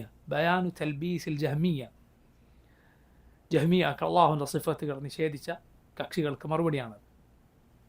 മൂന്നാമത്തെ കിതാബാണ്, മൂന്നാമത്തേന്ന് പറഞ്ഞാൽ നമ്മൾ ഈ പറയുന്നത് മൂന്നാമത്തേത്, മിൻഹാജു സുന്ന നബവിയ ഫി നഖ്ദി കലാമി ഷിയഅത്തി വൽ ഖദരിയ. പേരിലുള്ളതുപോലെ ഷിയകൾക്കും ഖദരിയാക്കൾക്ക് മറുപടിയാണ്, അവരുടെ വാദമുഖങ്ങൾ തച്ചുടക്കുന്ന കിതാബാണ്. അടുത്ത നോക്കൂ, ജവാബ് സഹീഹ് ലിമൻ ബദ്ദല ദീൻ അൽ മസീഹ്. ആർക്കുള്ള മറുപടിയാണ്? നസ്രാനികൾക്കുള്ള മറുപടിയാണ്. ജവാബ് സഹീഹ് ലിമൻ ബദ്ദല ദീൻ അൽ മസീഹ്, മസീഹിൻ്റെ ദീൻ മാറ്റിമറിച്ചവർക്കുള്ള ശരിയായ മറുപടി. നോക്കൂ, അദ്ദേഹത്തിൻ്റെ സേവനങ്ങൾ നോക്കൂ, ഏതൊക്കെ മേഖലയിലാണ്. ഇസ്ലാമിനെതിരിൽ നിലകൊണ്ട ഒരു കക്ഷിയെയും ഷെയ്ഖുൽ ഇസ്ലാം വെറുതെ വിട്ടിട്ടില്ല. നോക്കൂ, അടുത്തത് അസ്സാരിമുൽ മസ്ലൂൽ അല ഷാതിമുർ റസൂൽ സല്ലല്ലാഹു അലൈഹി വസല്ലം. റസൂലുള്ളാഹി സ്വല്ലല്ലാഹു അലൈഹി വസല്ലമയെ ആക്ഷേപിച്ചവന്, നബിയെ ചീത്ത പറഞ്ഞവനെതിരിൽ ഊരിപ്പിടിച്ച വാൾ എന്നാണ് ഇതിൻ്റെ അർത്ഥം. അസ്സാരിമുൽ മസ്ലൂൽ അല ഷാതിമുർ റസൂൽ സല്ലല്ലാഹു അലൈഹി വസല്ലം. അതുപോലെ ഫത്വ അൽ ഹമവിയ, ഫത്വ അൽ ഹമവിയ എന്ന ഷെയ്ഖുൽ ഇസ്ലാമിന് വളരെ അറിയപ്പെട്ട അഖീദയിലെ മനോഹരമായ ഗ്രന്ഥം. മുൻഗാമികളിൽ നിന്ന്, പഴയകാല പണ്ഡിതന്മാരിൽ നിന്ന് അഹ്ലുസുന്നത്തിൻ്റെ അഖീദയെ ഊട്ടിയുറപ്പിക്കുന്ന വാചകങ്ങൾ ധാരാളമായി ഉദ്ധരിച്ചിട്ടുള്ള കിതാബാണ് അൽ അഖീദ അൽ ഹമവിയ, അല്ലെങ്കിൽ അൽ ഫത്വ അൽ ഹമവിയ എന്നറിയപ്പെടുന്ന ഗ്രന്ഥം. അതുപോലെ റിസാല തദ്മുരിയ, റിസാലത്തു തദ്മുരിയ അഖീദയിലാണ്. വാസത്തിയ പോലെ ഉള്ള ഈ വിഷയം തന്നെ പരാമർശിക്കുന്ന മറ്റൊരു ഗ്രന്ഥമാണ്. മറ്റൊന്ന് ഇഖ്തിദാഉ സിറാത്തുൽ മുസ്തഖീം ഫി മുഖാലഫത്തി അസ്ഹാബിൽ ജഹീം. ഇഖ്തിദാഉ സിറാത്തുൽ മുസ്തഖീം ഫി മുഖാലഫത്തി അസ്ഹാബിൽ ജഹീം. അതുപോലെ മനോഹരമായ ചെറിയ അദ്ദേഹത്തിൻ്റെ ഒരു കിതാബാണ് റഫ്ഉൽ മലാം അനിൽ അഇമ്മത്തിൽ അഅലാം. റഫ്ഉൽ മലാം അനിൽ അഇമ്മത്തിൽ അഅലാം. എന്താണ് ആ കിതാബിൻ്റെ ഉള്ളടക്കം? 4 ഇമാമിങ്ങൾ, അവരെ പോലെയുള്ള മുൻഗാമികളായ ഇമാമിങ്ങൾ, ചില ആളുകൾക്ക് സംശയമുണ്ടാകും, എന്താ അവരുടെ വാക്കുകൾ വേറെ വേറെയായി, അതിൽ അഭിപ്രായ വ്യത്യാസമുണ്ടായി. എന്തുകൊണ്ട് അഭിപ്രായ വ്യത്യാസമുണ്ടായി? ആ അഭിപ്രായ വ്യത്യാസം ഉണ്ടായത് അവർക്ക് യാതൊരു കുറ്റവുമില്ല, അവർക്ക് തെളിവ് കിട്ടിയത് എന്താണോ അതാണ് പറഞ്ഞത് എന്ന് സ്ഥാപിക്കുന്ന, നോക്കൂ, യഥാർത്ഥത്തിൽ എന്താണ് പണ്ഡിതന്മാരുടെ വാക്കുകൾ എങ്ങനെയാണ് സ്വീകരിക്കേണ്ടത് എന്ന് പഠിപ്പിക്കുന്ന ഗ്രന്ഥമാണത്. 10ാമതായി ഒരു കിതാബിൻ്റെ പേര് കൂടി പറഞ്ഞ് നമ്മൾ ഈ ഷെയ്ഖുൽ ഇസ്ലാമിൻ്റെ കിതാബുകളുടെ പേര് പറയുന്ന ഭാഗം അവസാനിപ്പിക്കാം. അസ്സിയാസത്തു ശറഇയ്യ ഫി ഇസ്ലാഹ് അർ-റാഇ വർ-റഇയ്യ. കിതാബിൻ്റെ പേരിൻ്റെ അർത്ഥം തന്നെ ശറഇയായ ശരിയായ ദീനിൻ്റെ രാഷ്ട്രീയം എന്താ, ഫി ഇസ്ലാഹ് അർ-റാഇ വർ-റഇയ്യ, ഭരണാധികാരിയും അതുപോലെ ഭരണീയരും അവരുടെ നന്മയുടെ കാര്യത്തിൽ. നോക്കൂ, ഇതാണ് കിതാബുകൾ. ഇനി നോക്കൂ, ഒരു പണ്ഡിതൻ്റെ ബാക്കി പത്രം, അദ്ദേഹം വെച്ചുപോകുന്ന ബറക്കത്തിൽ വളരെ പ്രധാനപ്പെട്ടതാണ് അദ്ദേഹം എഴുതുന്ന കിതാബുകൾ മാത്രമല്ല, പിന്നെയോ അദ്ദേഹത്തിൻ്റെ ശിഷ്യന്മാർ. കാരണം കിതാബുകളിൽ അത് എഴുതി വെച്ചുവെങ്കിൽ ഇത് ഹൃദയങ്ങളിലേക്ക് പകർന്നു കൊടുത്തതാണ് അദ്ദേഹത്തിൻ്റെ ശിഷ്യന്മാർ. സുബ്ഹാനല്ലാഹ്, അദ്ദേഹത്തിൻ്റെ ശിഷ്യന്മാർ ആരാണ്? അദ്ദേഹത്തിൻ്റെ ശിഷ്യന്മാർ, ആ ശിഷ്യന്മാർ തന്നെ മതി അദ്ദേഹത്തിൻ്റെ ശ്രേഷ്ഠത അറിയാൻ. അതിൽ നോക്കൂ, ആദ്യം പറയാവുന്ന പണ്ഡിതന്മാർ, ആദ്യം എണ്ണാറുള്ള മഹാനായ പണ്ഡിതനാണ് ഇമാം ഇബ്നുൽ ഖയ്യിം റഹിമഹുല്ലാഹ്, ഇബ്നുൽ ഖയ്യിം അൽ ജൗസിയ്യ റഹിമഹുല്ലാഹ്. ഇബ്നുൽ ഖയ്യിമിനെ കുറിച്ച് ഇബ്ൻ ഹജർ അസ്ഖലാനി ഫത്ഹുൽ ബാരി എഴുതിയ ഷാഫിഈ മദ്ഹബുകാരനായ ഇബ്ൻ ഹജർ അസ്ഖലാനി അദ്ദേഹം പറയുന്നുണ്ട്, അദ്ദേഹം പിൽക്കാലത്ത് വന്ന ആളാണ്. അദ്ദേഹം പിൽക്കാലത്ത് ആണ് വന്നത്. അദ്ദേഹത്തിൻ്റെ അദ്ദുററുൽ കാമിന എന്ന് പറയുന്ന 8-ാം നൂറ്റാണ്ടിൽ ജീവിച്ച പണ്ഡിതന്മാരുടെ ചരിത്രം രേഖപ്പെടുത്തിയ ഗ്രന്ഥമുണ്ട്, അദ്ദുററുൽ കാമിന എന്ന് തുടങ്ങുന്ന ഗ്രന്ഥം. അതിൽ അദ്ദേഹം ധാരാളം 8-ാം നൂറ്റാണ്ടിൽ ജീവിച്ച പണ്ഡിതന്മാരുടെ ചരിത്രം രേഖപ്പെടുത്തി. അതിൽ ഏറ്റവും കൂടുതൽ പേജുകൾ അദ്ദേഹം മാറ്റി വെച്ചത് ഇബ്ൻ തൈമിയുടെ ചരിത്രം പറയാണ്. ആര്? ഇബ്ൻ ഹജർ അസ്ഖലാനി. അതുപോലെ ഇബ്ൻ തൈമിയെ മോശമായി പറഞ്ഞ ആളുകൾക്ക് എതിരിൽ ഇബ്ൻ ഹജർ സംസാരിച്ചിട്ടുണ്ട്. അതിൽ അദ്ദേഹം പറഞ്ഞൊരു വാക്കാണ്, ഇബ്ൻ തൈമിയുടെ ശ്രേഷ്ഠതയായി ഇബ്ൻ ഖയ്യിം എന്ന ശിഷ്യൻ തന്നെ ധാരാളമാണ്. ഇബ്ൻ തൈമിയുടെ ശ്രേഷ്ഠതയായി ഇബ്ൻ ഖയ്യിം എന്ന ശിഷ്യൻ മാത്രം മതി, വേറൊന്നും വേണ്ടതില്ല. ഇമാം ഇബ്ൻ ഖയ്യിം, അതുപോലെ ഇബ്നു അബ്ദുൽ ഹാദി, ഇമാം ഇബ്നു അബ്ദുൽ ഹാദി തൗഹീദിനു വേണ്ടി ധാരാളം രചിച്ചിട്ടുള്ള, തൗഹീദിന് എതിരായി സംസാരിച്ചവർക്ക് മറുപടി പറഞ്ഞിട്ടുള്ള, ഹദീസിൽ വലിയ വിജ്ഞാനം ഉണ്ടായിരുന്ന ഇബ്നു അബ്ദുൽ ഹാദി റഹിമഹുല്ലാഹ്. അതുപോലെ ഹാഫിദ് ദഹബി, നേരത്തെ നമ്മൾ പരാമർശിച്ച മുഹമ്മദ് ദഹബി, ഇമാം മിസ്സി, ഇബ്ൻ കഥീർ മുഫസ്സിറായ മുഹദ്ദിസായ ഇമാം ഇബ്ൻ കഥീർ റഹിമഹുല്ലാഹ്. അതുപോലെ അദ്ദേഹത്തിൻ്റെ കിതാബുകളിൽ നിന്ന് അദ്ദേഹത്തിൻ്റെ ശിഷ്യന്മാരായ എത്രയോ എണ്ണിക്കണക്കാക്കാൻ സാധിക്കാത്ത പണ്ഡിതന്മാർ. ഇതെല്ലാം ഷെയ്ഖുൽ ഇസ്ലാമിൻ ബാക്കി വെച്ചു പോയ കാര്യങ്ങളാണ്. നിങ്ങൾ നോക്കൂ, അദ്ദേഹത്തിൻ്റെ ജീവിതത്തിൽ നമുക്കുള്ള പാഠമാണ് കഠിനമായ പരിശ്രമവും അതുപോലെ ക്ഷമയും ജീവിതത്തോടുള്ള വിരക്തിയും ഒക്കെ. അദ്ദേഹം ജീവിതത്തോട് വിരക്തി സുഹൃദ് കാണിച്ചിരുന്ന ആളായിരുന്നു. അതുപോലെ അങ്ങേയറ്റം സബർ, ക്ഷമ അദ്ദേഹം കൈക്കൊണ്ടിരുന്നു. അവനവന് വേണ്ടി അവനവൻ്റെ കാര്യം വലുതാക്കാൻ ഞാൻ പറഞ്ഞത് എന്ന രൂപത്തിലായിരുന്നില്ല അദ്ദേഹത്തിൻ്റെ ജീവിതം. അതുകൊണ്ട് തന്നെ അദ്ദേഹത്തിൻ്റെ എതിരാളികളോട് അദ്ദേഹം പലപ്പോഴും അവർക്ക് മാപ്പ് കൊടുക്കുകയാണ് ചെയ്തിട്ടുള്ളത്. ഇബ്നു ഖയ്യിം തന്നെ അദ്ദേഹത്തിൻ്റെ തന്നെ ഒരു അനുഭവമുണ്ട്. ഷെയ്ഖുൽ ഇസ്ലാം ഇബ്നു തൈമിയെ കഠിനമായി ദ്രോഹിച്ച ഒരാൾ മരണപ്പെട്ടു. അപ്പോൾ ശിഷ്യന്മാരുടെ ഒരാൾ ഇബ്നു തൈമിയോട് ചെന്ന് ഇത് എന്തോ ഒരു സന്തോഷം പോലെ പറഞ്ഞു, നിങ്ങൾ എത്ര ദ്രോഹിച്ച ആൾ, നിങ്ങളെ കഥ കഴിഞ്ഞു, സന്തോഷത്തോടെ പറഞ്ഞു എന്ന് തോന്നിയപ്പോൾ ഇബ്നു തൈമിയ ദേഷ്യപ്പെട്ടു. എന്നിട്ട് അദ്ദേഹം മരണപ്പെട്ടു പോയ ആളുടെ വീട്ടിലേക്ക് ചെന്നു. എന്നിട്ട് പറഞ്ഞു, നിങ്ങൾ വിഷമിക്കരുത്, നിങ്ങളുടെ പിതാവ് മരണപ്പെട്ട ആൾക്ക് പകരം നിങ്ങൾക്ക് ഞാനുണ്ട്, എന്താവശ്യത്തിനും എന്നെ വിളിക്കാം എന്ന് അദ്ദേഹം പറഞ്ഞു. എന്നാൽ ഇതെല്ലാം നോക്കൂ, ഇത്ര കഠിനമായി ദ്രോഹിച്ച ആളുടെ വീട്ടിലാണ് പോയത്. ഇതെല്ലാം നോക്കൂ, അവനവന് വേണ്ടിയായത്, സ്വന്തം നഫ്സിൻ്റെ ഹള്ളിന് വേണ്ടി, അവനവൻ്റെ നഫ്സ് ജയിപ്പിക്കാൻ അല്ല, മറിച്ച് ഹക്ക് വിജയിക്കണം. അതാണ് യഥാർത്ഥ പണ്ഡിതന്മാരുടെ രീതി. നോക്കൂ, സാധാരണക്കാരായ ആളുകളാകട്ടെ, ആരാകട്ടെ, മതവിദ്യാർത്ഥികളാകട്ടെ, ഒക്കെ ശ്രദ്ധിക്കേണ്ട ഒരു കാര്യമാണ്. നമ്മളൊരാൾ ഉപദേശിക്കുന്നു, നമ്മൾ ഉപദേശിക്കും, അവൻ ചെയ്യുന്നത് എതിർക്കുന്നു, അല്ലെങ്കിൽ അവൻ ദീൻ ലംഘിക്കുന്നത് കാണുമ്പോൾ നമ്മൾ ദേഷ്യപ്പെടുന്നു. ഇതെല്ലാം അള്ളാഹുവിന് വേണ്ടിയായിരിക്കണം.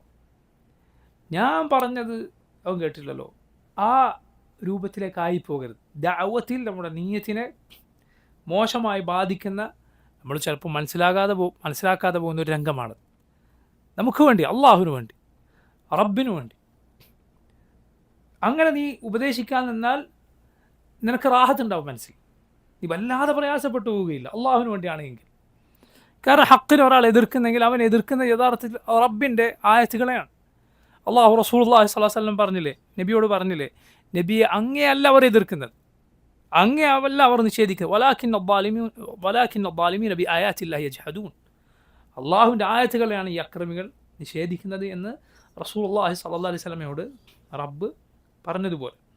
നോക്കൂ, ഇബ്നു തൈമിയയുടെ ഈ വിജ്ഞാനം കൂടുതൽ പ്രചരിച്ചത് അദ്ദേഹത്തിൻ്റെ മരണത്തിന് ശേഷമാണ്. അദ്ദേഹത്തിൻ്റെ ജീവിതകാലത്ത് അദ്ദേഹം എതിർക്കപ്പെട്ടു എന്നു മാത്രമല്ല, ഇസ്ലാമിക ചരിത്രത്തിൽ കാലഘട്ടമുണ്ടായിരുന്നു, ഇബ്നു തൈമിയയുടെ പേരെങ്ങാനും ഉദ്ധരിച്ചാൽ ആൾ പിന്നെ ഉപദ്രവിക്കപ്പെടും. ഇബ്നു തൈമിയയുടെ കിതാബുകൾ വിലക്കപ്പെട്ടു. നിങ്ങൾക്കറിയുമോ, പല പണ്ഡിതന്മാരും, ഷാഫിഈ മദ്ഹബുകാരനായ തജ്രീദു തൗഹീദ് എന്ന ഗ്രന്ഥം എഴുതിയ മെഖരീസിയെ പോലുള്ള പണ്ഡിതന്മാർ അദ്ദേഹത്തിൻ്റെ കിതാബിൽ പേജുകൾ, അതുപോലെ തഹാവിയക്ക് വിശദീകരണം എഴുതിയ ഇബ്നു അബിൽ ഇസ്സ് അൽ ഹനഫി റഹിമഹുല്ലാഹ്, അദ്ദേഹത്തെ പോലുള്ള ആളുകൾ അവരുടെ കിതാബുകൾ പേജുകൾ ഇബ്നു തൈമിയയുടെ വാക്കുദ്ധരിക്കും. പേജുകൾ ഇബ്നുൽ ഖയ്യിമിൻ്റെ വാക്ക് ഉദ്ധരിക്കും, പക്ഷെ പേര് കൊണ്ടൂല. ഇബ്നു തൈമിയ്യയുടെ പേര് പറയുകയില്ല. എന്തുകൊണ്ടാണത്? പേര് പറഞ്ഞാൽ പിന്നെ കിതാബ് ഉണ്ടാവില്ല, ആളുണ്ടാവില്ല, ഈ രൂപത്തിൽ ഉപദ്രവിക്കപ്പെടും. പേര് പറയാതെ അവരുടെ വാക്കുകൾ പേജുകൾ കണക്ക് ഉദ്ധരിച്ചു. ഇങ്ങനെ കാലമുണ്ടായിരുന്നു. പക്ഷേ നോക്കൂ, ഈ കാലം നോക്കൂ, ഇതെല്ലാം മറികടന്നിട്ടാണ്, കവച്ചു വെച്ചിട്ടാണ് ഷെയ്ഖുൽ ഇസ്ലാമിൻ്റെ വിജ്ഞാനത്തിന് അള്ളാഹു റബ്ബുൽ ആലമീൻ ഈ പ്രചാരണം നൽകിയിട്ടുള്ളത്. സുബ്ഹാനല്ലാഹ്, അള്ളാഹുവിൻ്റെ തൗഫീഖാണ്. ഇഖ്ലാസോടെയാണ് പ്രയത്നിച്ചത്. നീ ഒരു തടസ്സവും നീ ഭയക്കേണ്ടതില്ല. അള്ളാഹു അഹ്ലുസുന്നത്തിൻ്റെ ദഅവത്ത് എത്തിക്കേണ്ടടുത്ത് എത്തിക്കും, റബ്ബ് എത്തിക്കും. മനസ്സിലായില്ലേ? നിൻ്റെ ശബ്ദം എവിടെയും എത്തുന്നതായി നിനക്ക് തോന്നിയിട്ടില്ല എങ്കിലും അള്ളാഹു എത്തിക്കും. ചിലപ്പോൾ എൻ്റെ മരണത്തിന് ശേഷമായിരിക്കും, മരണത്തിന് ശേഷം ഒരുപാട് കാലം കഴിഞ്ഞിട്ടായിരിക്കും. ഈ നാട്ടിലെ സൗദി അറേബ്യയിലെ മഹാന്മാരായ ചില പണ്ഡിതന്മാർ പറയുന്നത് പോലെ ഇബ്നു തൈമിയ്യ റഹിമഹുല്ലാഹ് അദ്ദേഹത്തിൻ്റെ ഇൽമ് കിതാബിലാണ്. ഇബ്നു അബ്ദുൽ വഹാബിൻ്റെ ഇൽമ് ഈ രാജ്യം മുഴുക്കെയാണ്. പക്ഷേ യഥാർത്ഥത്തിൽ ഇബ്നു അബ്ദുൽ വഹാബ് റഹിമഹുല്ലാഹ് അദ്ദേഹം പോലും ഇബ്നു തൈമിയ്യയുടെ നന്മകളുടെ ഭാഗമാണ്. കാരണം ആ നന്മയാണ് അദ്ദേഹം ഉൾക്കൊണ്ടിട്ടുള്ളത്. ഇബ്നു തൈമിയ്യ ചെയ്ത നന്മ എന്താണ്? മുൻഗാമികളായ ഇമാമുമാരുടെ അറിവ് അദ്ദേഹം ആഴത്തിൽ പഠിക്കുകയും അത് ഏറ്റവും നല്ല രൂപത്തിൽ പിൽക്കാലക്കാരെ പഠിപ്പിക്കുകയും ചെയ്തു. ഏറ്റവും നല്ല രൂപത്തിൽ അത് പിൽക്കാലക്കാരെ പഠിപ്പിക്കുകയും ചെയ്തു. അല്ലാഹു റബ്ബുൽ ആലമീൻ ചില ആളുകൾക്ക് നൽകുന്ന ശ്രേഷ്ഠതയാണത്, ചില നന്മകൾക്കുള്ള പ്രത്യേകമായ തൗഫീഖ്, ചില നന്മകൾക്കുള്ള പ്രത്യേകമായ തൗഫീഖ് എന്ന് പറയുന്നത്. അപ്പോൾ നോക്കൂ, നമ്മൾ പണ്ഡിതന്മാരെ പുകഴ്ത്തുന്നതും അവർക്ക് വേണ്ടി പ്രാർത്ഥിക്കുന്നതും അവരെ നബിമാരുടെ സ്ഥാനത്തേക്ക് ഉയർത്തിക്കൊണ്ടല്ല. ഒരു നബി സല്ലല്ലാഹു അലൈഹി വസല്ലം അല്ലാത്ത ഒരാൾക്ക് നമ്മൾ എന്തു പറയുന്നില്ല? ഇസ്മത്ത്, തെറ്റിൽ നിന്നുള്ള സുരക്ഷിതത്വം, പാപ സുരക്ഷിതത്വം പറയുന്നില്ല, നമ്മൾ വിശ്വസിക്കുന്നില്ല.